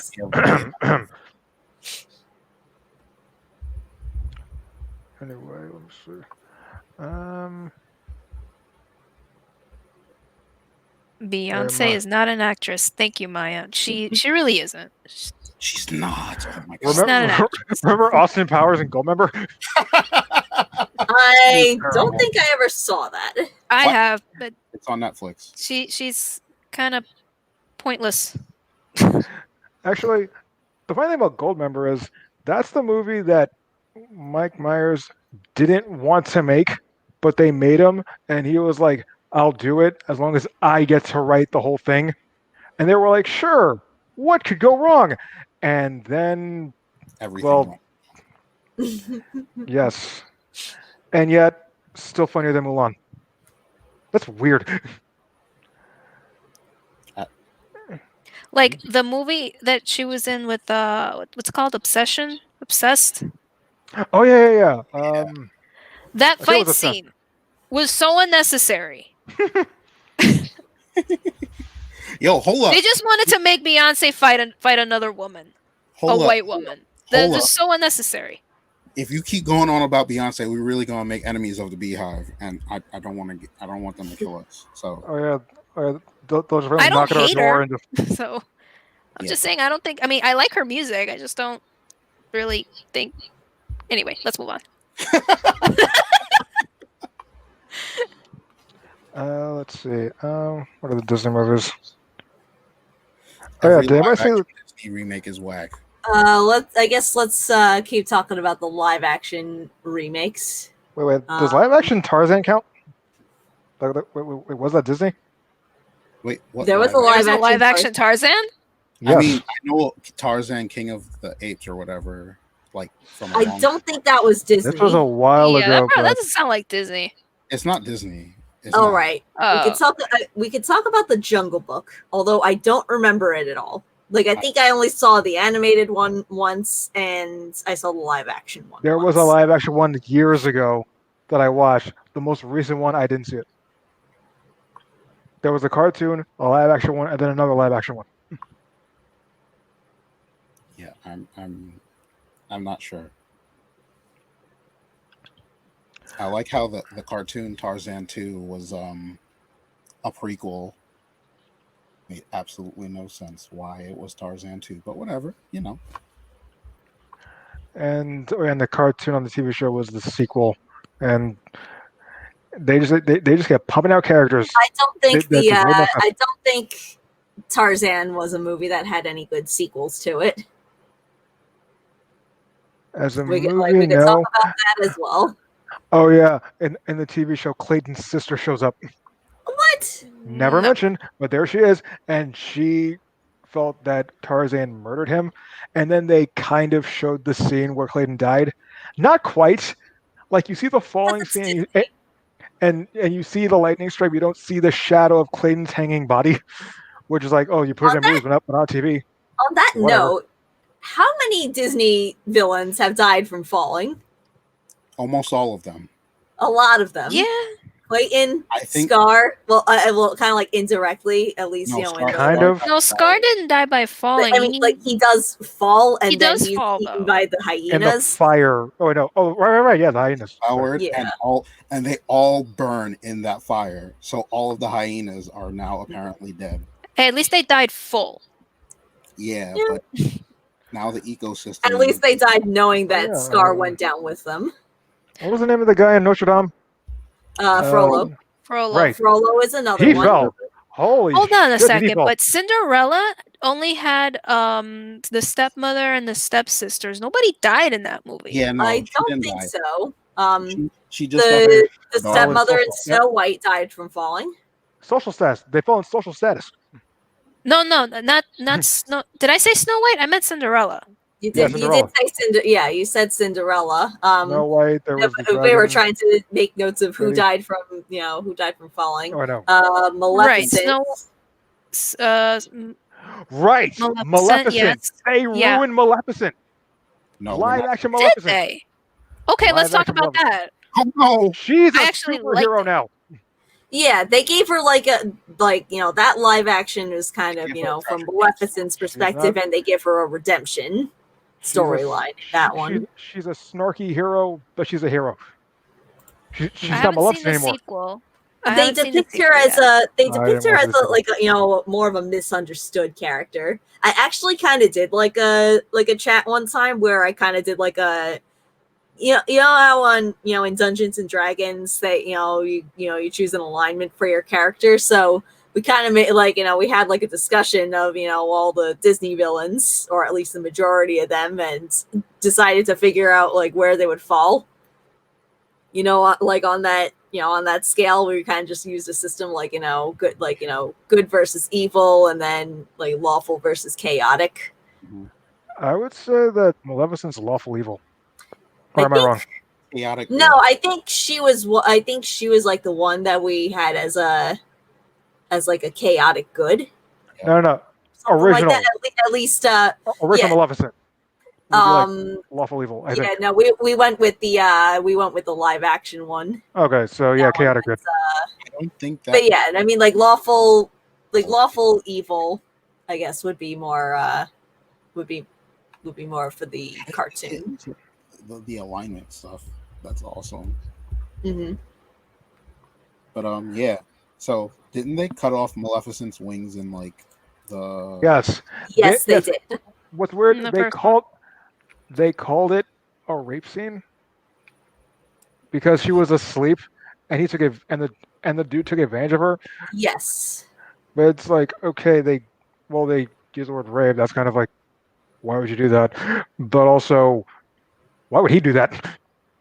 Why is anyone doing anything? And then, but her wings still work. Hmm. Yeah, they fly back to her and reattach themselves as if they were never cut off in the first place. Yeah. And then Jimmy, dude, she beats him by throwing him out the window using the Psycho Crusher from Street Fighter.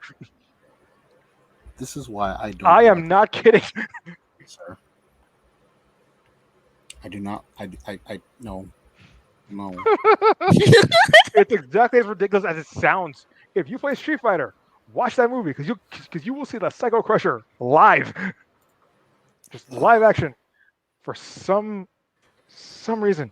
My brain hurts. Like, I don't know. Like, I'm a guy that like, I love a good villain.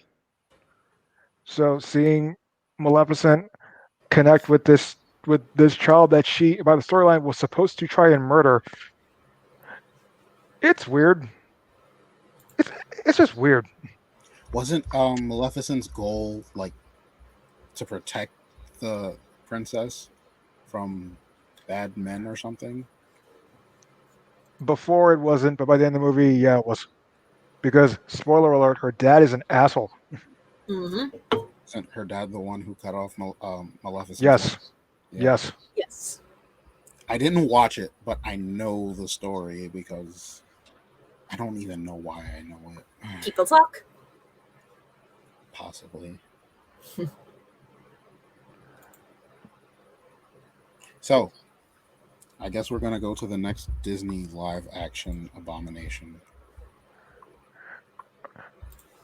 Yeah, but which one? Dumbo. Well, Minus the Racist Bros. I feel like I should probably open up the list of like Disney films just to see like, okay. Can we just talk about the cartoon movies, because those were like way better and we've like actually seen them. Yeah. All right. And maybe they'll lift Sunny spirits a little bit. Oh, yeah. I'm always this melancholy. Oh. It's funny because all right. So yeah, definitely, like the majority of these are from just the past couple of years. It looks like okay, so theatrical films.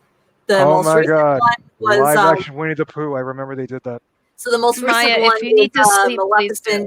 is Maleficent, Mistress of Evil. So I guess clearly that movie did well enough that it got its own sequel. And The Lion King was also last year, along with Aladdin and Dumbo, which was Mistress in of Evil. March. That is a lie. Uh-huh. She's not the mistress. She's not the mistress of evil. She's perfectly nice, which is weird for her. Yeah. And then did anyone happen to see Dumbo or no? No. Okay, so maybe we could skip that because I don't even remember the animated one. Unless you guys want to talk about the animated one. It sneezed and its ears grew like 5 sizes, enough for it to fly. Again, I feel like the plots in the earlier Disney films were kind of lacking. Super And the racist crows. Yeah. Maya is about to go to bed, so All right. let's all say Have a a good hearty night, good night. Maya. Good We night, love Maya. you. So yeah, we had 4 live action Disney remakes last year, 2019. Christopher Robin was 2018. Live action Winnie the Pooh. Yep. 2017 we had Beauty and the Beast. We talked about that one. And then we have the Alice in Wonderland films. So we have that one, the first one was in 2010 and the sequel was in 2016. Really? The movie was an acid trip. I did not watch. I have seen the animated one recently, and my friend actually was broadcasting it on her Discord channel, and we watched like another live action version that was not Disney. Okay, so I can't remember who produced it though. okay, I think the one that you might be talking about had it had Johnny Depp in it. The Disney one, yes. Okay, the actress Alice, Jimmy, Sonny, damn it, you're melancholy.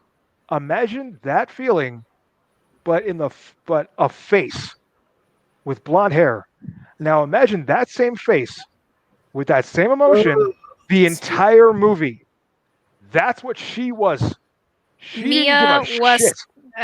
can't pronounce her last name. Mia somebody. Yeah, she had one facial expression the entire time, and it was that she didn't give a shit. Hmm. Even when she was fighting the Bandersnatch, she was just like ugh, the entire time. Like she didn't care. She didn't care at all. Meanwhile, you have Johnny Depp as. Honestly, again, it's an acid trip. The And whole I'm movie is looking at the Wikipedia. I feel like that's always her face, though. And of course, the producer of the Alice films is Tim Burton. Like, does Tim Burton know that does he know that there are other actors besides Johnny Depp and his wife? No, yes, but he only likes those two together. He likes to have Johnny Depp and Helena Bonham Carter in every single one of his movies. Imagine being married to an actress and you're a director and you can be like, hey, let's double the income of our household. Yeah. So was that a bad idea? I want. It's not a bad idea. It's cool. Oh yeah, they made her head gigantic because she ate some sort of pie or something, or some sort of fruit, and her head was like she was like a troll doll. All right, and then actually, keep going. Oh no, I was done. Like again, it's an acid trip movie. Okay. Watch this while you're high, and you'll be perfectly fine. Hey, I mean, I'm trying to make the effort to do the drunk Disney nights. Oh God. Well, take a shot or take a sip of your drink when this event happens in the movie, which will predetermine for each take a shot movie. For every second a song is being sung. Not every second. How about maybe take a shot for every historical inaccuracy. Historical inaccuracy, or completely unnecessary musical number. Or every time Cusco says me. Uh-huh. Oh yeah. Yep. I asked you too before if you thought if you thought Simba was more or less a Disney princess, but you said no, and that Cusco wasn't. Cusco is. Cusco is. Okay, if you could please explain that. Uh-huh. Okay. Well, the man, obviously, because he's an emperor, so everything is brought to him. He's literally just fed. He doesn't do anything himself except his own dance numbers. Well, which were great, by He's the a way. Disney princess in the sense that he's rescued. Mm-hmm. Wait, wasn't there some some reference in one of those oh no, you know what? Wreck-It Ralph 2 when Vanellope ends up in the Disney princess rooms and they all talk about, What makes her a princess? I gotta find it because initially I was thinking of Maui's definition from Moana. I was thinking of Maui's definition, but that one was pretty simple. Like you wear a dress and you have an animal sidekick. You're a princess. And Moana's like, no, that's I will look that up in the meantime. I will find either the scene or just like the text of it at least. I do know which scene you're talking about. I haven't seen the second Wreck-It Ralph movie, but they have like used it as an advertisement just to show that, hey, all the Disney princesses are in there. Something about like, do people assume? I don't want the clip because I don't want to broadcast that. I want to just like find just a dictation of it. Something like, do people assume you're helpless because a big scary looking man has like helped you? Okay. Scene scripts. Yeah, find the script because this is eating at me now.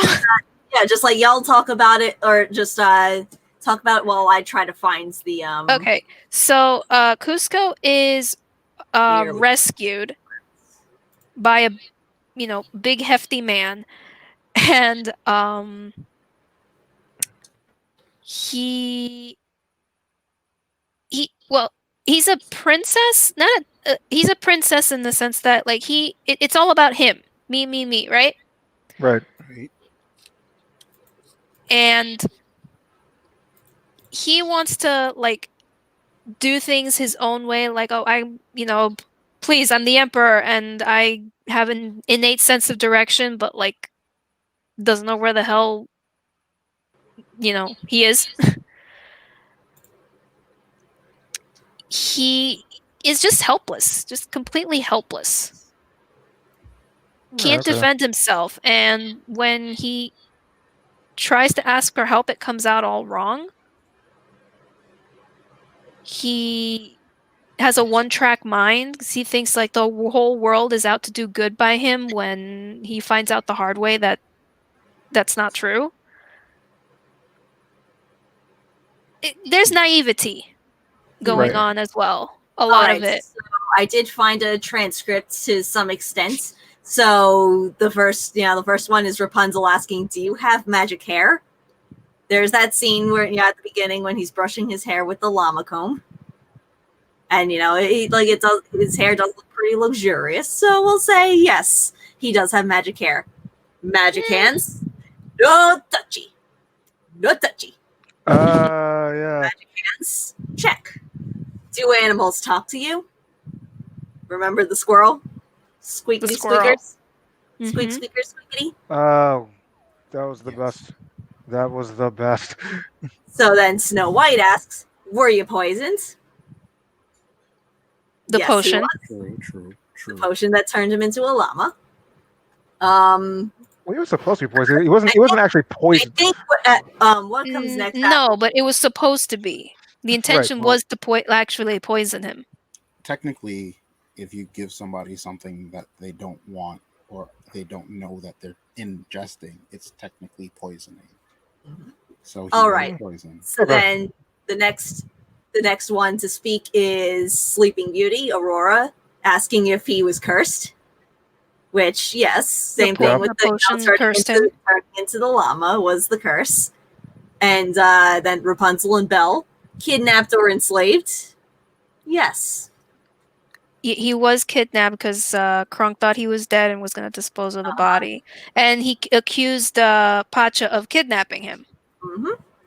So, yes, now I got to find the next point. Actually, wait, it would make sense if I just actually found I found like a list of the tropes associated with Disney princesses. One of them is friend to all living things. But that's not Cusco. Well, at the beginning. No, but if All right, so then if you count his servants, they're not his friends exactly, but he does have people around him. They're If that paid makes to like sense. him. Yeah. So they're paid That to are be nice his to friends. him. all right, so I found the last point, which is Rapunzel asking, "Do people assume all your problems got solved because a big, strong man showed up?" Which is Pacha. So Yeah. we have everything checked off for yes for Cusco. She is a princess. Ha, ha, ha, ha, Wow. ha, baby. But he has all of that, mind you. Exactly. Each princess represents one of those things, at least one of those things. Yep. Cusco has all of them. Yep. So Cusco Okay. is the king of Disney princesses. He's the king of the Disney. He's the king of Disney princesses. You're absolutely right. I'll actually post Let's it. see. Post the link in the private chat for the The stream list. right now. And he is the emperor. The emperor of his land. And don't forget that his groove is new. Mm-hmm. Actually, yeah, I posted a link to the all the tropes link for Disney princesses. Let's see. Friend to all things, the I Want song. Wishing, someday my prince will come. A dream is a wish your heart makes. I wonder by your world. So on and so forth. Missing mom. Okay. Non-human sidekick. Technically, Cusco is the non-human sidekick. To an extent. Yeah, to an extent. Yeah. Parental abandonment. I mean, He we has never no see parents. parents. Teen protagonist. I mean, I guess kind of young. It Probably. does say in the canon that, this is his 18th birthday or something like that. He's picking out a bride too. And this is the weird one. Voice types. In the musical films, the princes are likely to be sung by sopranos. I would not be able to comment on that. David Spade can't hit a high note. But you're saying he can or he can't? Can. You can. Well, all right then. He Okay. does in the movie too. When there's a couple of scenes where he hits a high note. I should watch that movie again. I should. Oh, like, when I he's played the video game. recalling Pacha, Right. and then he's like, and then you got all mad at me, and then he goes, "Oh, that counts as a high note." That Before he counts. goes, and then he turned me into a llama. Yeah. The Emperor's New Groove had a video game. I'll bet it did. The music in that game. A Oh my platformer god! game. You could have an entire just a whole. I like the music from the montage scene when they're racing back to the palace, and it's got just like that jazzy riff to it with the drums and everything. Just like You can have. You can have an entire party to his video game soundtrack alone. Let's see if I can find it. Okay, but yeah, I guess Simba does not fit that. he does What's not that meet Disney- the criteria for a Disney princess, but Cusco does. Okay. And Right. he was not saved by a big strong man. There Simba are no was humans the in big, that strong movie. man. Mm-hmm. Oh, Pumbaa, kind of. Yeah, But he's then not he a grew man. Bigger than There's also Pumbaa. the theory that, or at least the implication that Timon and Pumbaa are kind of like the gay parents who adopted Simba. Hi Rachel, how's it going? They're more like the Popping in from work to say not the hello. same. They're like the two weird uncles that just. Yeah, take there your you go. They're more like the two weird uncles. That could work You got too. the one who farts all the time, and then you got the one who knows There's always everything, even though he's confidently incorrect. Mm-hmm. Yes. I'm actually now trying to look up, maybe some like lines for movies because I want to see if I can maybe attempt different voices for voice acting. Nice. Okay, hold on. Let me see this. Which one?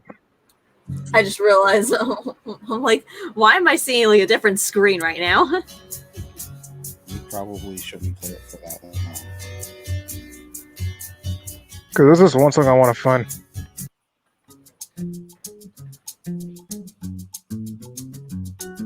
Yeah, can you guys hear this? Rachel, just in case you are able to give my friends a follow there, I have my friends Yuki and King Crazy on this chat with me.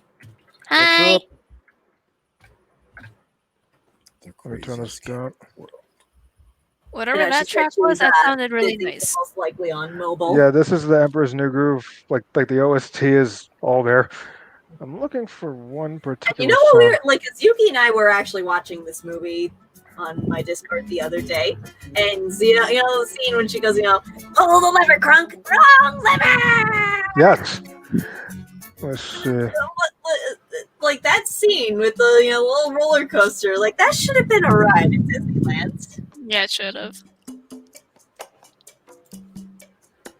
Never say never. They could always implement it at some point. In We fact, can when look they it. make the We can live look it action- up after this stream. Right, but there's just this one song that I've been looking for. But anyway, let me just stop that.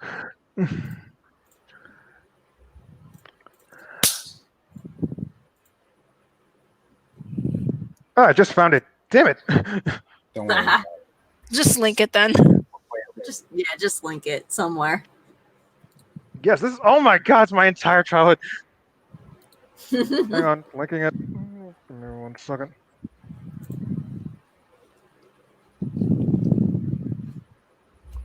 Yeah, if it just shows the entire playlist, it's song number 4.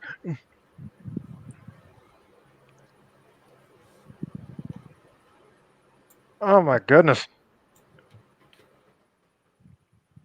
You sound so blissful. It's my. This is my jam. This whole damn soundtrack.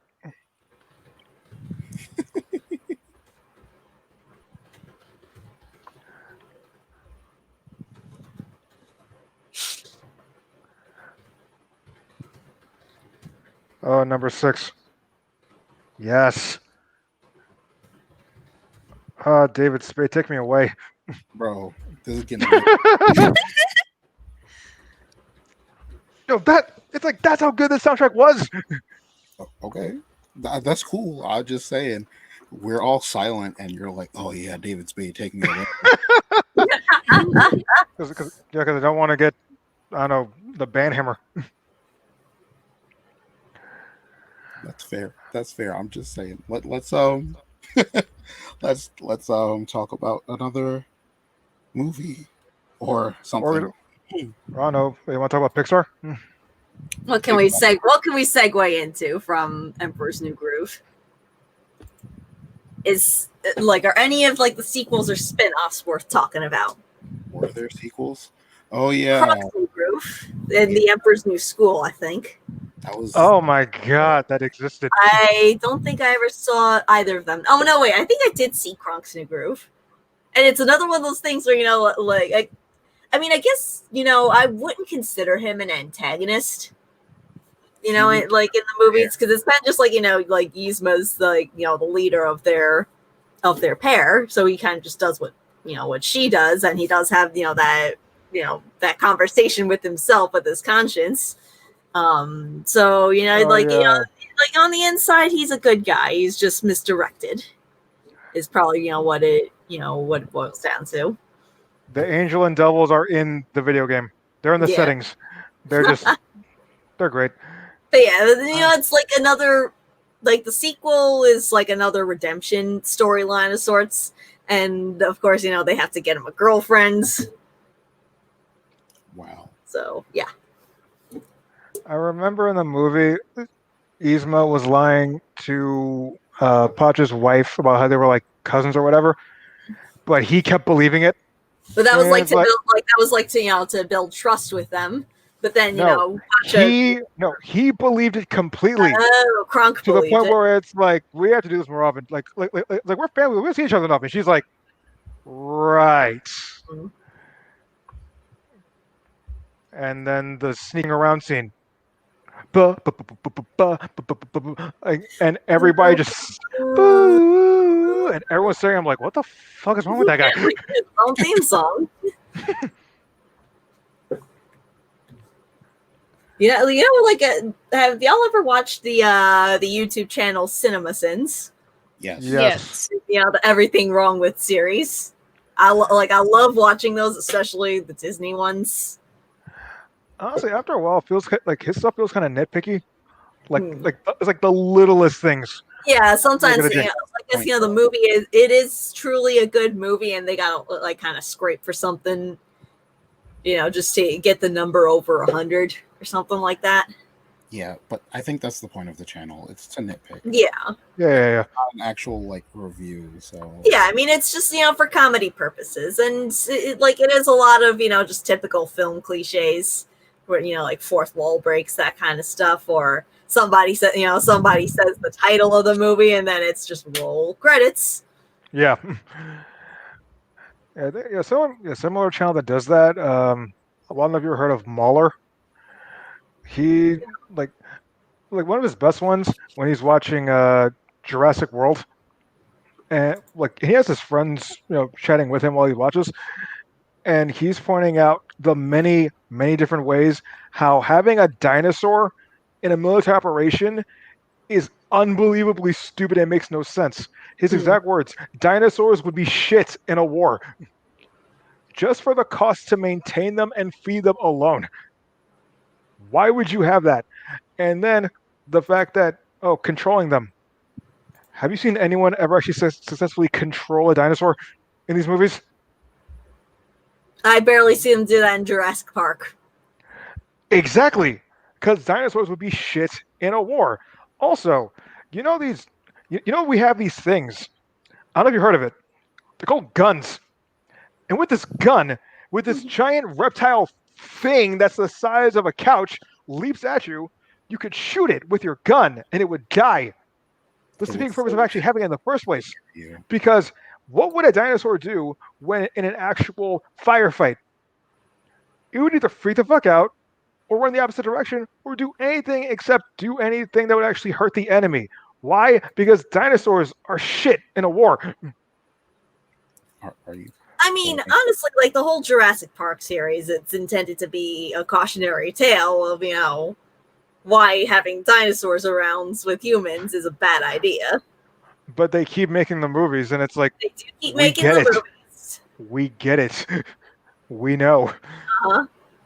And But like even the reboot with the Jurassic World movies, it's like wasn't the point of the first three movies to be like don't build a theme park with live dinosaurs, and because yet they go. What can go wrong? What could possibly go wrong? WCGW, right? No. But they double down. They grab the DNA of many different dinosaurs. Yep. That should never got together. And make the Indominus Rex because they're talking about how people want to see something new. And it's like, okay, now we're getting away from Disney. Now we got to stop talking about Jurassic Park. We got to save that for another episode. Because good lord, the things we talk about with that movie, Jesus Christ. Exactly. Lilo and Stitch. Yes. We could talk about Lilo and Stitch. I do still have the list of the live action films up, because I think the next one that was coming up going back was the Jungle Book. I didn't see it. I guess we already kind of briefly discussed it, but I feel like that one was kind of scene for scene remake as well. Wait, scene for scene of what? The original cartoon or the original live action? The live action one. Yeah, the live action one is a scene for scene remake of the cartoon, I think. There was only one Disney's Jungle Book that was made before the live action one. And I put live action in quotes because it was all CGI except for the kid. Well, yeah, I mean, so was The Lion King. Exactly. But there was another one where Mowgli was a grown man. To go back to The Lion King, At first, I thought it was like a joke that they were that they were going to do a live action Lion King. I legit said when I heard the first time I heard somebody say, "Did you hear they're making a live action Lion King?" I actually said in a very serious manner, "I thought they already did. It's called Hamlet." Ha. But yeah, going back to King Crazy's question, that live action Jungle Book was what Mowgli as an adult was not Disney. It wasn't. Okay. No. The Jungle Book was a novel by Rudyard Kipling, and it was written a really, really long time ago. And Disney, like it does with get off its movies, it took an inspiration from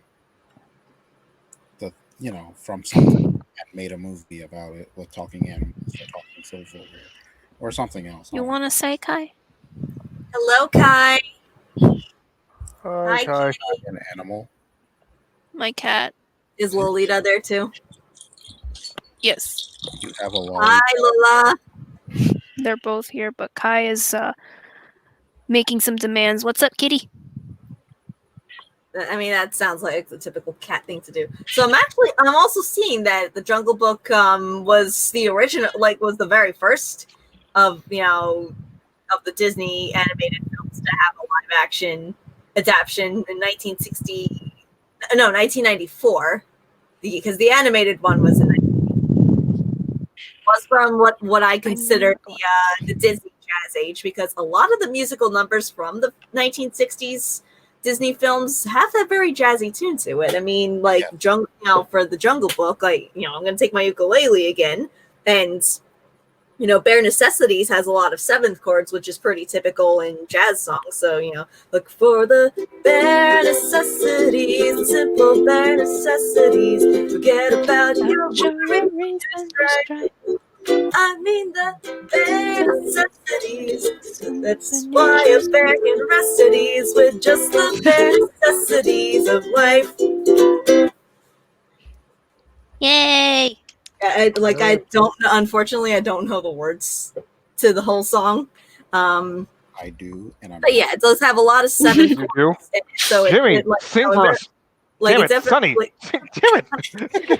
Wow, you're not very good at this, are you? I'm really not. We could attempt to coordinate. It'll be in live time on somebody, on somebody's live stream. But then additionally in the 1960s or 1970s was the Aristocats. Obviously, they have a full jazz band and everything. And what else had some jazzy music from the era? 101 Dalmatians. Oh yeah. The piano that Roger plays is there was live action for that. Style. It was a while ago, but they did. That was another early live action adaptation in 1996. Yeah, there we go. Those are fine. Yeah, they did the Jungle Book in 1994 and 101 Dalmatians in 1996 with Glenn Close as Cruella de Vil, and was it Jeff Daniels as Roger? Who's the? No, actually, the ones I do remember, the guys Horace and Jasper, their actors were Dr. House and Arthur Weasley. Really? Wow. I can tell you that I've only seen the movie once, and that was when I was pretty young. So, I mean, I was 5 years old when this movie was released, and I loved, I love dogs. They're cute and stuff. And I think I'd just seen the animated one, so when the live action one came out, I was like, oh, I have to see this. But the live action, definitely, I could say now that the main cast was definitely the people more than it was the animals. Yes. Or Cruella's kind of, more the main character rather than Roger and Anita. Although I don't think Roger and Anita were really, really the leads in the animated one anyway, except in the beginning of the movie, it was more or less about them, and then later on it's like, here's the dog somehow managing to coordinate this whole like this whole heist and breakout from the DeVille Manor. I want to pose a question. Go ahead. Who is everyone's favorite Disney villain and least favorite Disney villain? Favorite Hades. Full stop. I knew yeah, that. Hades is a good one. I can get behind Hades. Yeah, like I'm not sure if I really have like a set favorite, but in terms of like musical numbers, obviously Scar had one of the best ones, if not the best, and Frollo's up there as well. Who else had a good song? Ursula's "Poor Unfortunate Souls" was a good one. I like that one too. I don't particularly remember it, but I have heard it obviously, and it is a good song. Let's see, least favorite villain. Because I actually hadn't seen the whole movie, I don't really know much about him. Woogie Boogie or Oogie Boogie, whatever his name is. I only saw Nightmare Before Christmas once, so I really don't remember the characters. I would have said Shan Yu, but I recall more of him than Oogie Boogie. All right, Oogie Boogie. I can tell you when I was a kid. Please. Oh yeah. Sorry about that. I would say it probably depends on like what their motive is. If the motive is like like a personal vengeance kind of thing, I'd be like, eh. I mean, I guess obviously Snow White's stepmother, she just kind of like represents the the sin of vanity or something like that, and she's just obsessed with being the fairest in the land, and just gets so mad when when the mirror tells her there's somebody prettier than her. I guess I don't really have a favorite villain. I mean, if there's a villain that I like, it's Hades. Yes. But the villain that I absolutely hate with a burning passion, Frollo. Yeah, that racist. Hate Frollo. Oh yeah. But he had a good song. I liked his death. I liked his death. Again, we were discussing before. The statue came to life. What was that? Death by fall. I do not know what I don't know what the statue was, but it came to life, and he was like, he's gonna die, but now he's like dying. He was a religious man, so I'm gonna go ahead and say it was guilt. That was his motive. Like he was driven by like religion or something like that. Yeah, so I'm gonna say it was like guilt or just his what's it called? Like just like a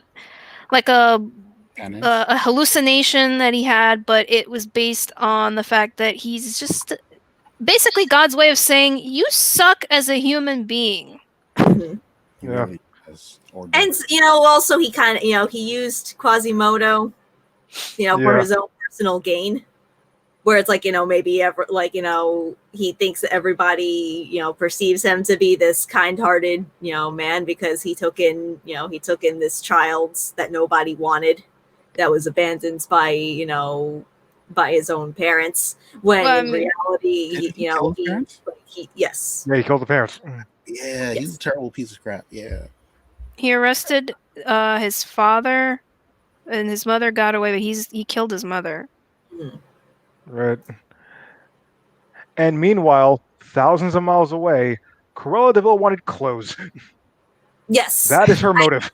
I actually, like, when I was doing the Disney villain alignment chart, I think I actually had Cruella de Vil as like the farthest into like the chaotic evil one. Like, she just had like the worst motive of all, which is just like, again, like another vanity one, like Snow White's stepmother, but it was she wanted to kill innocent puppies just so she could have a coat. And yet I couldn't. That is not Yeah, definitely not good. But I couldn't find myself to hate her like the most because there was the 100 Dalmatians cartoon, and she had an episode where she was like, "Oh my goodness, I'm getting older. My youth is gone. I have to like try to be nicer," and she tries that, and it's like a real story for her until the end of the episode. The lights go out, and the lights on her, and it looks horrific from my view. But she's like, "Oh my goodness, I look amazing. I don't need youth. I just need better lighting." And she goes back to the regular thing, and that to me was funny. So I don't hate her the most. I was actually wondering, is it possible that she's also very manipulative in her behavior? Because Anita is perceives her to be a good friend, and then even though Roger's upstairs writing a whole song about how terrible she is, like it's literally in her name, but Anita doesn't see it. Despite all of that, Roger's going like, at first you think Cruella is the devil, but after time has worn away the shock, you've come to realize you've seen those kind of eyes watching you from underneath a rock. I think Cruella is manipulative as she's like an insane narcissist. Yes. Yeah. The kind of person, wants to kill a bunch of puppies. Just come on. Well, Mr. Burns from The Simpsons. Mr. Burns is also a narcissist. See my vest. See my vest. Made from real gorilla chest. Oh, god damn it. See my sweater. There's no better than authentic Irish setter or something like that. Oh, man. Grizzly bear underwear. Yeah, there's Cruella and DeVille's match right there. And, of course, he was singing, a Disney song parody. Yeah. But at least Mr. Burns got shot. And then he got better. He was shot by Maggie. I hated that sweepstakes. Right? I was trying to like really figure out who did it because they were offering a trip to I think Hawaii or something. No, it was the fucking baby, and apparently somebody thought of that. And I'm like, who would think of this? Who would have said Maggie? Who was really hardcore into Simpsons.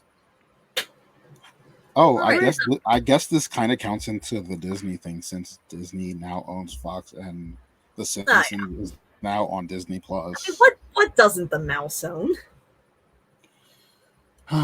It's slowly becoming. Only DC is left. They're the last holdouts. I would say. All right, so now I'm looking at the list, and it seems like at this point we've only got one of the live-action remakes that we haven't gotten into yet, and that's Cinderella. There was a Cinderella. Okay, so just real quick, it was Lily. What's the actress? Lily Allen. Lily James. James, I think. No, Lily. Shit, I don't know. So on behalf of Maya, since she mentioned Cinderella right before she left, she says that Cinderella had the best movie saga, animated, not live action. She asked me to defend Cinderella, and I did like the Cinderella 3 sequel, not the second one, because that was just kind of like like one of those like episodic sort of things. I have not seen the saga. I've only seen the first movie, which I liked. And I'll be honest, I'm sorry, Maya, but I really did enjoy the live action. That's the only one I liked. I did enjoy it as well, but I can say my first impression when I first saw the preview for it, like a trailer, I was like, this basically just tells me the entire from what I remember from the animated film, this literally just tells me the entire plot already. Were the talking mice in it? No, there were mice, but they weren't talking. They were there briefly. I don't like it. I thought maybe they were doing like some kind of like indiscernible squeaking of some sort, but they were doing some squeaking. There was some I don't know the term, but there was some like personality to what they were doing. So when Cinderella would give them food, like her table scraps, there would be like one mouse who would kind of like slap the other one's hand because he's being greedy. Yeah. There is a fat one named. There is a fat one named. There is a fat mouse named Gus, but he doesn't talk. Oh. They don't. The animals don't talk. unless they were being changed into like the footman, for example. The goose was the driver. And the dog was the doorman or something like that, or the usher, whatever they call Well, him. in the animated, yes, but there in the live action there was no dog. No Bruno. No Bruno. There was See- a Lucifer, but he didn't get a lot of camera time.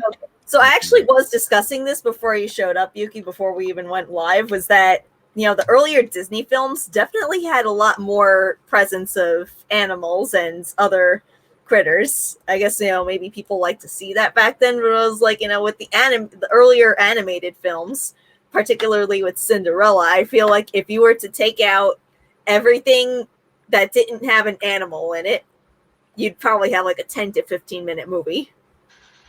Because I mean, well, look again, going back to how like the trailer for the live action basically covered the entire plot of the film.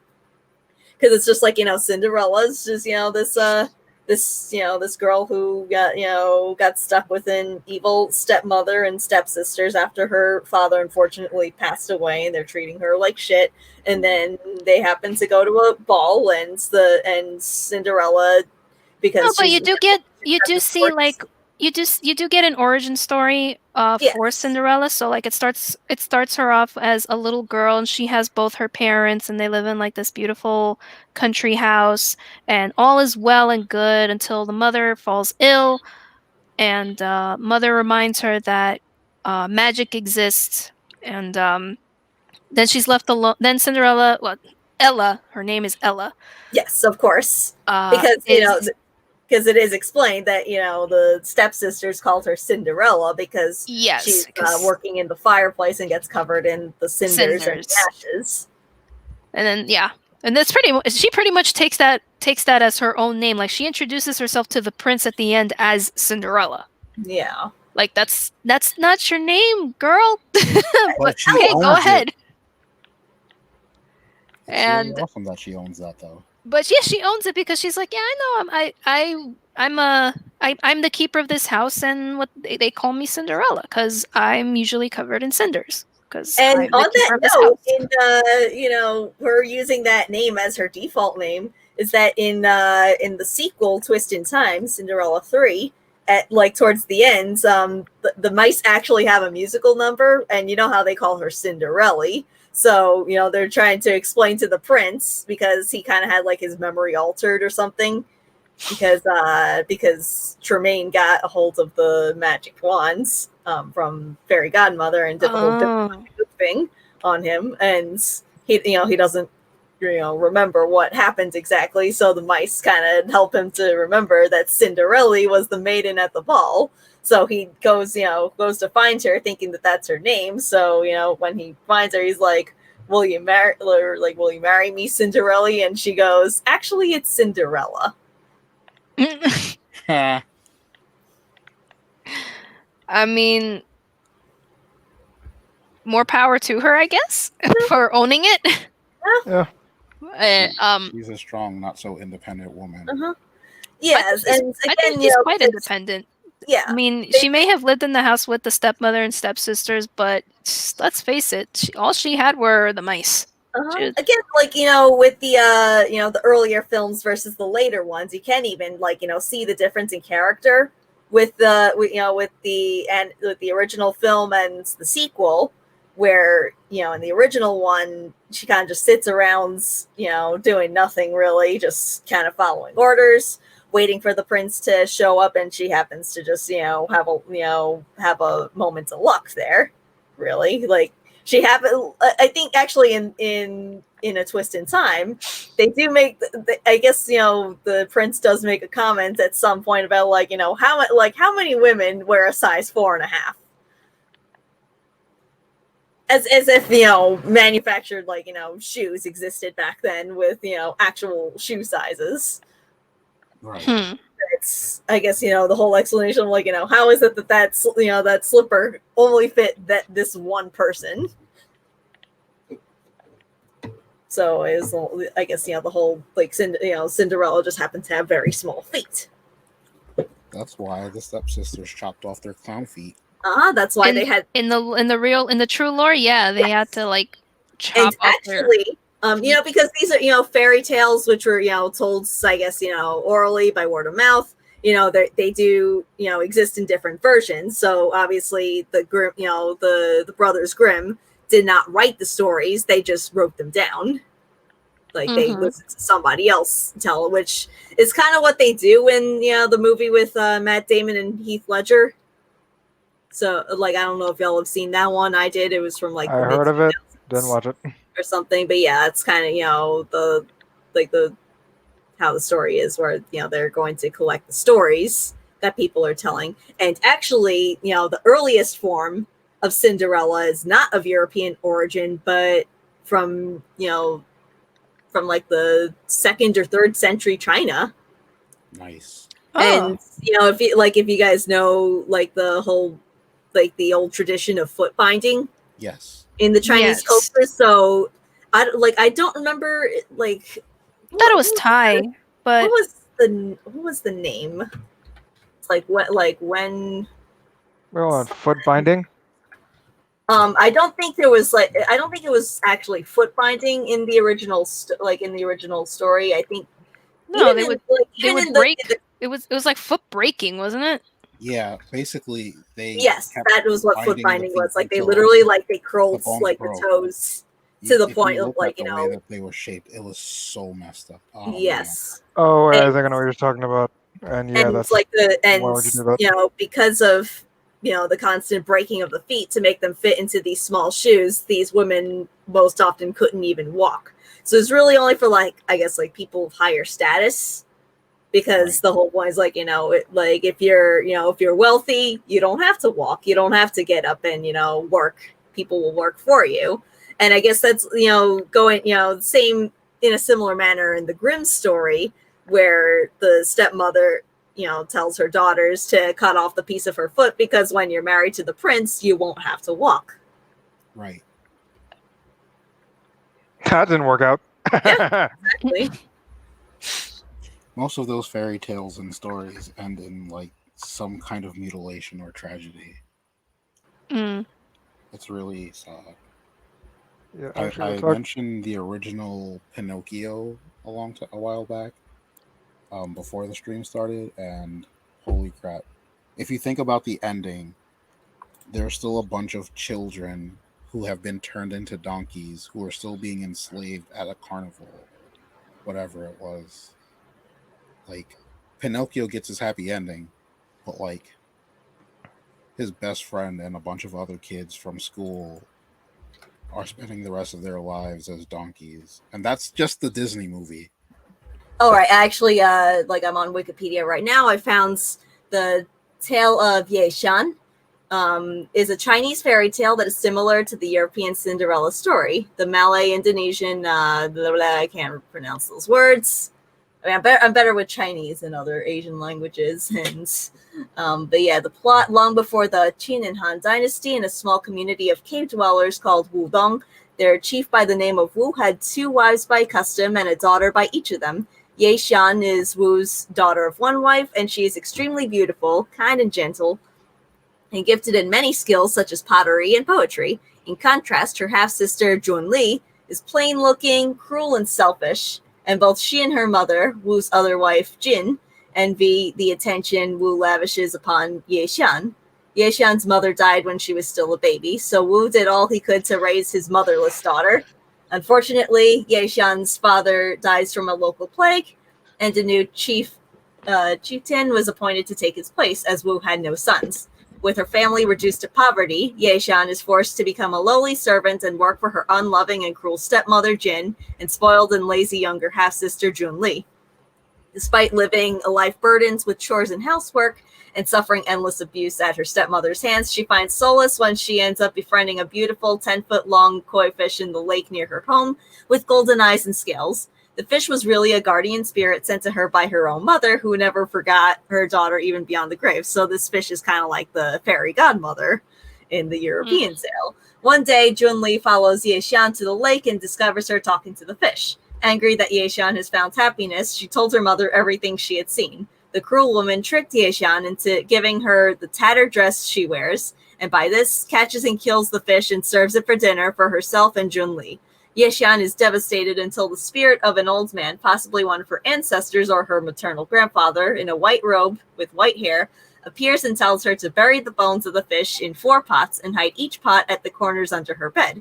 The spirit also tells her that whatever she needs will be granted if she talks to the bones. Once in a year, the New Year festival was to be celebrated. This is also the time for the young maidens to meet potential husbands. Not wishing to spoil her own daughter's chances, the stepmother forces her stepdaughter to remain home and clean their cave house. After her stepfamily has left for the festival, Yexian is visited by the fish's spirit again. She makes a silent wish to the bones, and Yexian finds herself clothed magnificently in a gown of sea green silk, a cloak of kingfisher feathers, and a pair of tiny golden slippers. Yexian goes to the festival by foot. She's admired by everyone, in particular the young men who believed her to be a princess, and enjoys herself until she hears Junli call out to the crowd, "That girl looks like my older sister." Realizing that her family might have recognized her, Yexian leaves, accidentally leaving behind a golden slipper. When she arrives home, she hides her finery and remaining slipper under her bed. The fish bones were silent now, however, for it warned Yexian before not to lose even one of her slippers. Sadly, she falls asleep under a tree. Her stepfamily return from the festival and mention a mysterious beauty who appeared at the festival but are unaware that it is Yexian they are speaking of. The golden slipper is found by a local peasant who trades it, and it is passed on to various people until it reaches the hands of a nearby king of the Tohan Islets, powerful kingdom covering thousands of small islands. Fascinated by the shoe's small size, he issues a search to find the maiden whose foot will fit into the shoe and proclaims he will marry that girl. The search extends until it reaches the community of the cave dwellers, and everyone, even Junli, tried the slipper. No maiden's foot can fit the shoe. Despondent that he could not find the woman he was searching for, the king made a great pavilion and placed the shoe there on display. Yexian arrives there late in the evening to retrieve the slipper, but is mistaken as a thief. She is then brought before the king, and there she told him everything about her life, how she lost her friends, the gold-eyed fish, and now her slipper. The king, struck by her good nature and beauty, even though she lived in the land of the savages, believed her and allowed her to go home with the slipper. The next morning, the king goes into Yexian's house and asks her to come with him into his kingdom. Yexian then wears both her shoes and appears in her beautiful sea green gown. The stepmother and Junli, however, insist that Yexian could not have had clothes of that kind, for she is only their slave. Stepmother says the finery is Junli's and that Yexian stole them. The king dismisses her lies and invites Yexian to marry him and live in his palace. She accepts, but her cruel stepfamily is left with the worst possible fate, each other. The stepmother forces Junli, who has lost all hope of marrying rich, into the same state of servitude that Yexian suffered for so many years. And when Junli promptly and bitterly rebels against her lot, it starts a violent quarrel, the result of which is a cave-in that buries both women and destroys their home. Meanwhile, the king takes Yexian's hand in marriage and makes her his queen. That is exactly Cinderella. Yep, exactly. And Wow. it says that There you go. it is one of the oldest known variants of Cinderella, first published in the Tang Dynasty compilation Miscellaneous Morsels from Yuyang, written around 850 by Duan Chengxie. So yeah, that's one of the earliest versions of the fairy tales is of Chinese origin, and I guess that alludes to the whole culture of having like finding small feet to be attractive.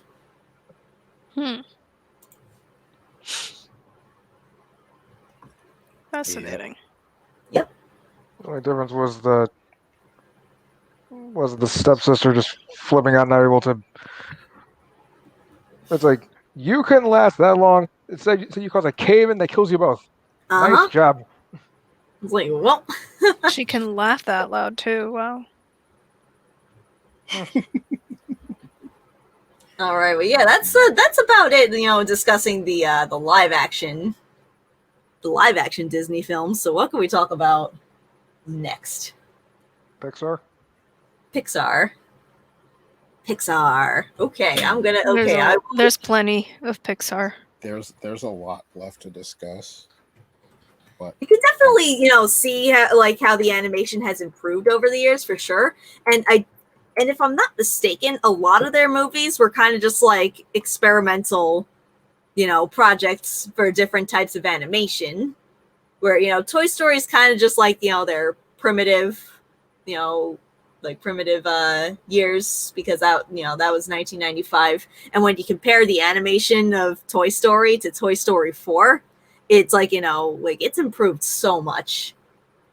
Of course, they've gotten more graphic designers and stuff. Yeah, like, you know, that like the animals actually have fur on them Right now, and like, you know, and stuff like that. I do believe Monsters Incorporated was the movie in which they first you know, worked on the fur animation in depth, and Finding Nemo would have been the one where they were animating the water. Right. They didn't do live action for any of them. I don't They think. They're not going to. They're not going to. No. There's Thank no goodness. reason to, because it's not. It's not feasible, and it's just. I mean, there's a They're lot. not A lot of them Disney have. originals, really. They're Disney in conjunction with Pixar before they bought Pixar.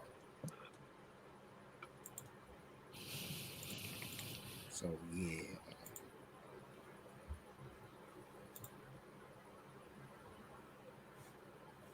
No, I think the stories have gotten better.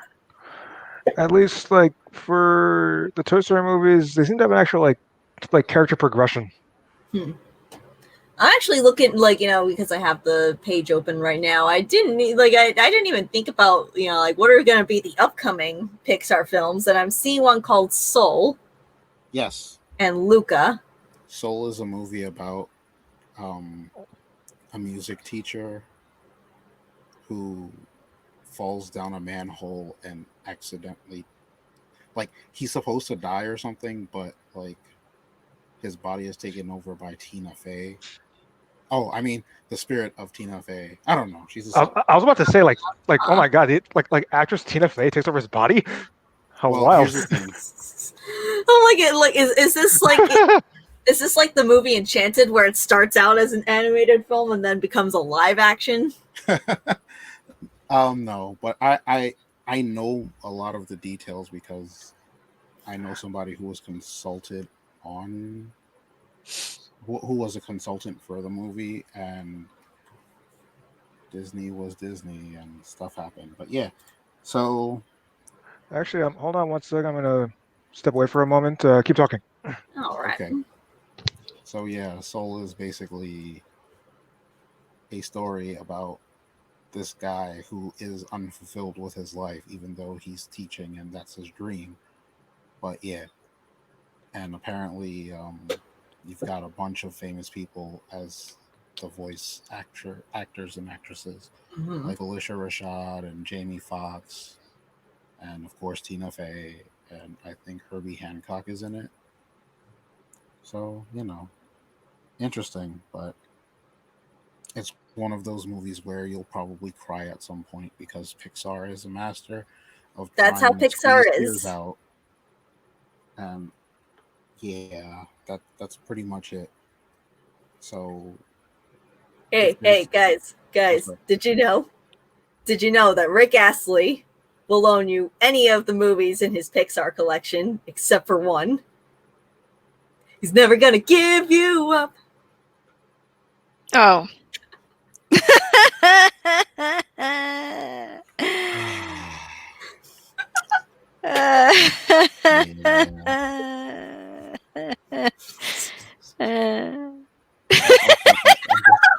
wow, that delayed reaction. No, it wasn't delayed. It was a purposely sarcastic laugh because she made a punny. And then she actually laughed. And then I actually laughed. It's not delayed. It's just well timed. Sure, let's go with that. I feel like I don't have too much commentary about the Pixar films. I feel like, you know, most of them I really only saw like one time. For the most part, I know why people like Pixar, and it's usually just because. Hi, Hoot. Apparently, me singing the Rick Astley song summons my good friend Hoot. She's in my chat now. She says, excuse me, my mating call. Wow. give you a shout out there, and I'll also give everybody hold on, I gotta find my cursor between these three monitors. Where are we? But I'm going, or you get to, or rather, I will shout everybody out. Shout outs. Who did the Sims? And currently, I'm chatting with some of my college friends, including Eucalyptus. Hi. Who was in your chat the other day. One of our new Sims 4 streamers. And I also have King Crazy. Who's AFK at the moment?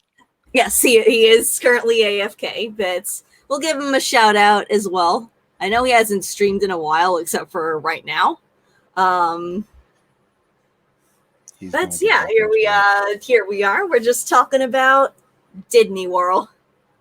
Disney. And I do love the parodies, or whenever they happen. What was the one from Little Mermaid? I cannot sing, or something like that. My music would be much better if it weren't for this one thing. The MP3s on my website, they are sure to make you scream. And I have got so much music, write new songs every day. But it's gonna make you all sick, and I'm gonna say it's great. I cannot sing. Advertise my songs as if they're so awesome. It's music to me. I'll make CDs to sell to friends. I'm forgetting the chords though. It is a little bit jazzy there. But yeah, that parody was written by some group called like Nuclear Bubble Wrap or something like that. And pardon the way I said that, because I know it's supposed to be nuclear, but it just comes out of me as nuclear. Oh my god. My best friend always says nuclear, and I keep correcting him, and he is convinced. I don't know if he really believes it's nuclear. I mean, or if he's just playing. I show him the spelling and everything. Reading out the spelling, it's nuclear. I give him the spelling and everything, and he still says nuclear. I'm like, you're just an idiot. I'm back. I heard nuclear and nuclear. and I can weigh in. Yeah, no, just by habit, I say it as how President W says it. No. There was this video game a while back, Marvel Ultimate Alliance, and at the end of the game, credits rolling, and they had these backstage bloopers for each of the characters, not the actors, just the characters.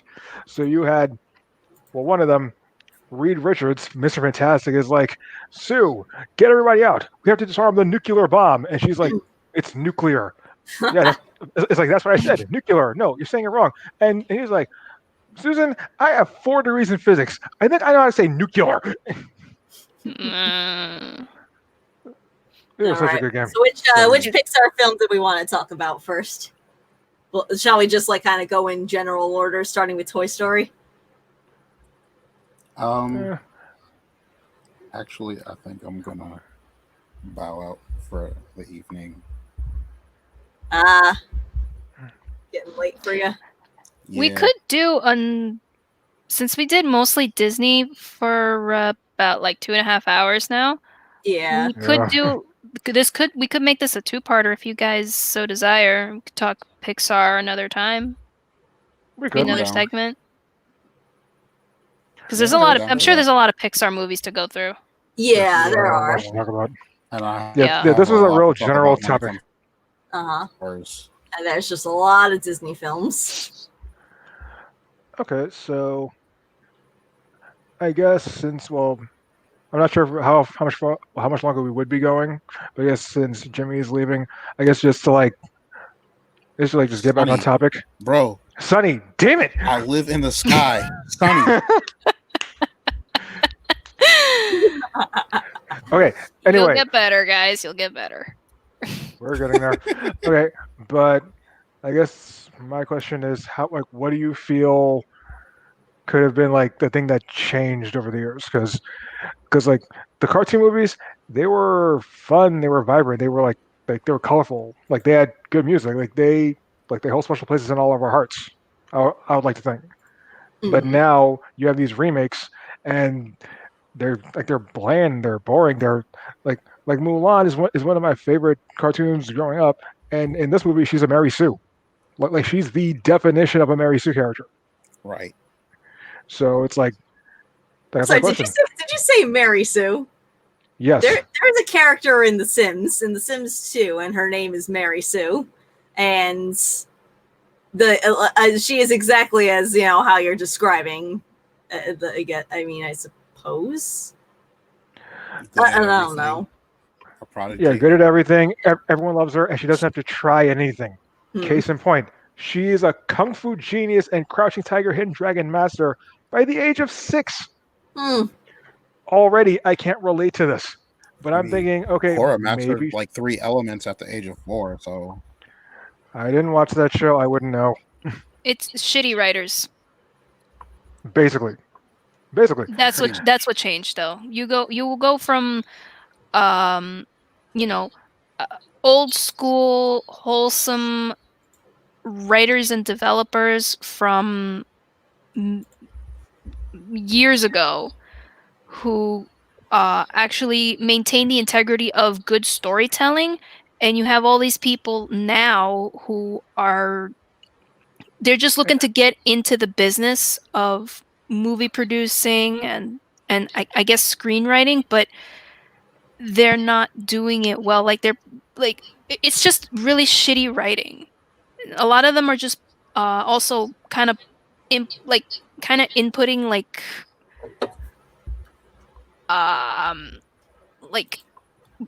political stuff, popular / unpopular opinions, and Mary suing characters or Gary stewing characters, and right. It's just really bad writing, and it's ruining a lot of childhoods. Right. It's like I personally have no reason to show any of these live action movies to any of my future children if I'm not gonna get that far. But like if I ever got to that point, I'm gonna I would just get the cartoons and show them that. They would have to watch the originals first. Originals first. I'm 100% behind that. Do not show the live action ones. If one day when I have children, I will probably show them Cinderella live action, but that's it. That's as far as I go. Because I actually liked it, but everything else, just no. I'm sorry, swerve. You want to see Aladdin with Will Smith as the genie? No, let me show you one better. Robin Williams, the legend. Exactly. And that's the point. All things that they're trying to do now, it's already been done before, but better. And you would think with all the money that we all know that they have, they'd be able to hire outstanding writers to make stories that, okay, yeah, it's for little kids, but something that can teach kids a lesson, get them hyped up and loving it, but also maybe for us people who grew up with this stuff, and something for us too. And isn't a 2-hour political statement either. Like, just if you're gonna show this to kids are not gonna care. Okay, teach them a lesson, but get to the point. Keep it short and sweet. And the English Yuki, animated Aladdin was 58 minutes long, if I remember correctly. 58, 59 wasn't even a full hour, or maybe it was just exactly 1 hour. But the point is, you can get so much out there and entertain so many minds with a movie like Aladdin. It's short, sweet, it's not as flashy, but there's a lot of sing-alongs, lovable characters, the writing is outstanding, and it's not that long. Even the bad guys are memorable. Even the bad guys are lovable, like Jafar. I like Jafar. Jafar and Iago. They were the one Iago. of that movie. Yeah, come on now. Yeah, but Gilbert Gottfried. Gilbert Gottfried. He's an absolute legend. Of course. But you know what we're still missing? A full reading of 50 Shades What? by Gilbert Gottfried. Y'all don't know that video? Oh yeah. Just like I heard the about excerpts of him reading, like doing the audiobook for 50 Shades of Grey. I heard about that. And him just closing it off with, and we're called the Aristocrats. Huh. Like, oh god. But yeah, no, if that's ever released as an audiobook, I would be buying it right away. That is the only way. That is the only way that I'll ever want to read. Read 50 Shades. That's I a don't know whole if I'll other be able episode to in stand itself. his voice for that long. I And it is wouldn't how he want to talks put in my real into life. the Just awkward Yes, way. it is. yes. We know it is. No, because like a lot of actors, like they kind of make they make that voice Right. for for that particular character, but that is actually how he talks. Yep. But yeah, I guess this is where we're gonna leave it off for tonight. Right. Mhm. Yeah, for now. But yeah, this was good. And I guess just to like a little closing note, the problem that I'm seeing lately, Yuki, as you said, they're having this political statement, and then they're trying to wrap a Disney character around it, even though it makes Yeah. no sense. That's the problem. It's unnecessary. Look at Princess Jasmine and Aladdin. It's just just too much. You just can't pack that much feminism into one character, in my opinion. Like, a touch of it is fine. I'm all for that. Like, she had that in the animated Aladdin, but At that point, she even said it when she was running away. I can't stay here and have my life lived for me. That's how she felt. And I'm like, you know what? All the more power for you. You have to go out there and find yourself. Yeah, like in the original movie, you had Jafar, Aladdin, and her dad talking about what they were going to do, like with her marriage, and then she up and calls out all three of them. I'm not a prize to be won. And then she bought out, and everyone's like, You're deciding my future, yeah. And she's like, yeah, okay, well, I don't Just walk out of here. Go jump off a balcony. Yeah, that's sprinkle in a little bit of that female empowerment, and that makes a character very, very lovable. But live action Princess Jasmine, I'm sorry, she had way too much in her. She had way too much going on. Yeah, I think and this isn't just a problem for the movies, but for like all media, and trying to put out a story. It's not about creating a strong whatever character. Just make a strong character. Yes. And then happen to make them whatever. Because they decide that their whole personality is basically their identity. So if you're, I don't know, how can It's like, hey, you are the resident gay. You will be the resident gay. That's all you are. And Meanwhile, that's all the personality is. And I get it, but make the person a complex character and not one note and flamboyantly all over the place. Just exactly. That's the word. Can't be. Just is that the word? Actually, yeah, camp is the word. Camp means basically flamboyant. Just I like gay characters, and I like to see complex characters, but don't make the person a one-note character. It's very boring. And yeah, nobody likes a one-trick pony. Exactly. Flesh out that character. Agreed. Yep. Okay, so I guess just to wrap up. The grumpy old man. Which is ironic because you're Sunny. We'll talk about the the names of the 7 dwarves next time, okay? Yeah. Which I do know Sunny's not one of them, but there is Happy and Grumpy. They had a live action for that, didn't they? Not Disney. No. Okay. And I was a bit confused because didn't they have Kristen Stewart as Snow White in one of them? Oh, Snow White and she the was Huntsman. With Charlize Theron with the as director. the stepmother. Wait, who's cheating on what? Oh, Kristen Nobody Disney, cares. Whatever her name is. Yeah. Fine. If it's not Disney, nobody that's the thing. cares. Next topic. Let's end this chat. We'll wrap it Okay. up. We'll Yes. talk Pixar another time. Yep. Okay, so to wrap Yes. up, thank you for joining. It was a very interesting episode Mhm. again, and of course, I'd like to thank Jazz of All Trades and Eucalyptus for joining us today. And well, we already did it before, but we'll just do it again. Jazz of All Trades, where can they find you?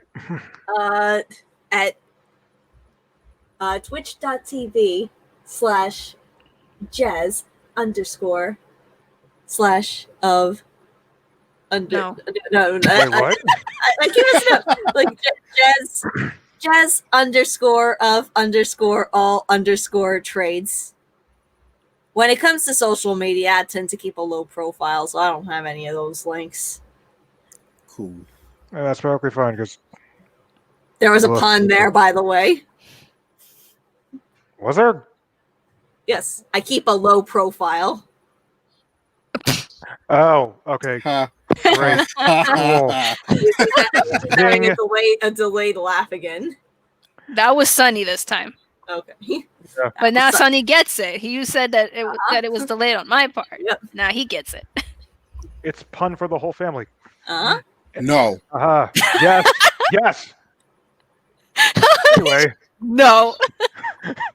Anyway. Yeah, let's Yuki, where can they find you? Twitch.tv/Eucalyptus. That's YUKILYPTUS. Excellent. I And also you have can no find- social media yet. I'm still a baby. I am found at twitch.tv/KingCrazyMF. I'm also on Twitter, and I'm also on YouTube. And yeah. all right. And does Sunny have any social media? He doesn't even Oh. live stream. I have a very empty YouTube page or Well- account or whatever. Channel, that's the word. It's called Sunny Side Down. Sunny side down. Isn't that just Yes. like over easy or something like that? No. You can call it Sunny over. Side Down. Sunny Oh, Side gosh. Down is perfectly fitting for Sunny though. 'Cause he sounds Thank so you. melancholy. Yeah. It's my Oh little yeah, let's energy. guess we'll go ahead and get out of here. That was the I'm Okay, probably so- gonna start a raid on my channel, even though I just have lurkers at this point. Does anybody have any actual viewers? No. Oh, My only viewer and, left. I do see that shout out to It Hoot does- of the yes, Sims it for does look like- following. yes, that's Thank my friend Amanda. Looks like she's Oh. followed you guys. I don't think I assume she followed Yuki as well. She didn't if she wasn't already following. She did follow me, and I Did? tried to give her a shout out. Yeah, because I don't see a message in the chat there. So we'll have to see if we can. Yeah. Yeah, we don't have a joined chat, so Yeah. I know there is a way to view a multi-stream. You'll be able to see both chats if it's two of them. Although I think three becomes too complicated after that. But yeah, Thank let's you. go on and get out of here. Anybody who's going to raid someone, I guess you could go ahead and set that up. let's see. There's Felix Morse, if you know him. Are we allowed to use his real name? No. Okay, so Felix. Hold on. Actually, hang on. Ooh, Yuki, I'm gonna- maybe you should go over to Felix. I will. All right. I guess I'm gonna end my stream here. King Crazy will be heading over there as well. Yeah, Yes, let's all pop I'm- in. Why not? I'll probably pop in. I'm gonna raid somebody else though. Okay, Oh. well, we're gonna So, end yeah, the I'll just- broadcast. I will just Actually, go ahead and yeah, do that. follow on y'all's raids. I do have your your pages open tabbed in. Wait. How do I rate people? Wait, no, is it the I see it. forward slash or the backslash? You figured it out? Yeah, because I thought I would have to do a thing, but I'm good. All right. Okay. If we're Um, gonna travel over to Phoenix Morbs, he is playing Double Dragon Neon. Really? Holy shit! Hold up. and I'm gonna be rating my friend Dan, aka Samooligan. He is no longer doing my shell challenge in The Sims.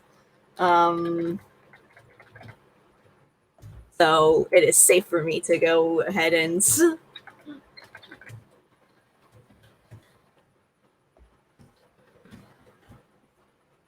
Okay, so yeah. Thank you all so much. Thank all you. right. All right. And thank y'all for Remember, sanity is relative. Uh-huh. That's a terrible sign off, but I'll try it out for a while. All right. But yeah, let's go raid and then we'll end this call. Let's have a good night, y'all. Good Good night. night. All right. Till next time.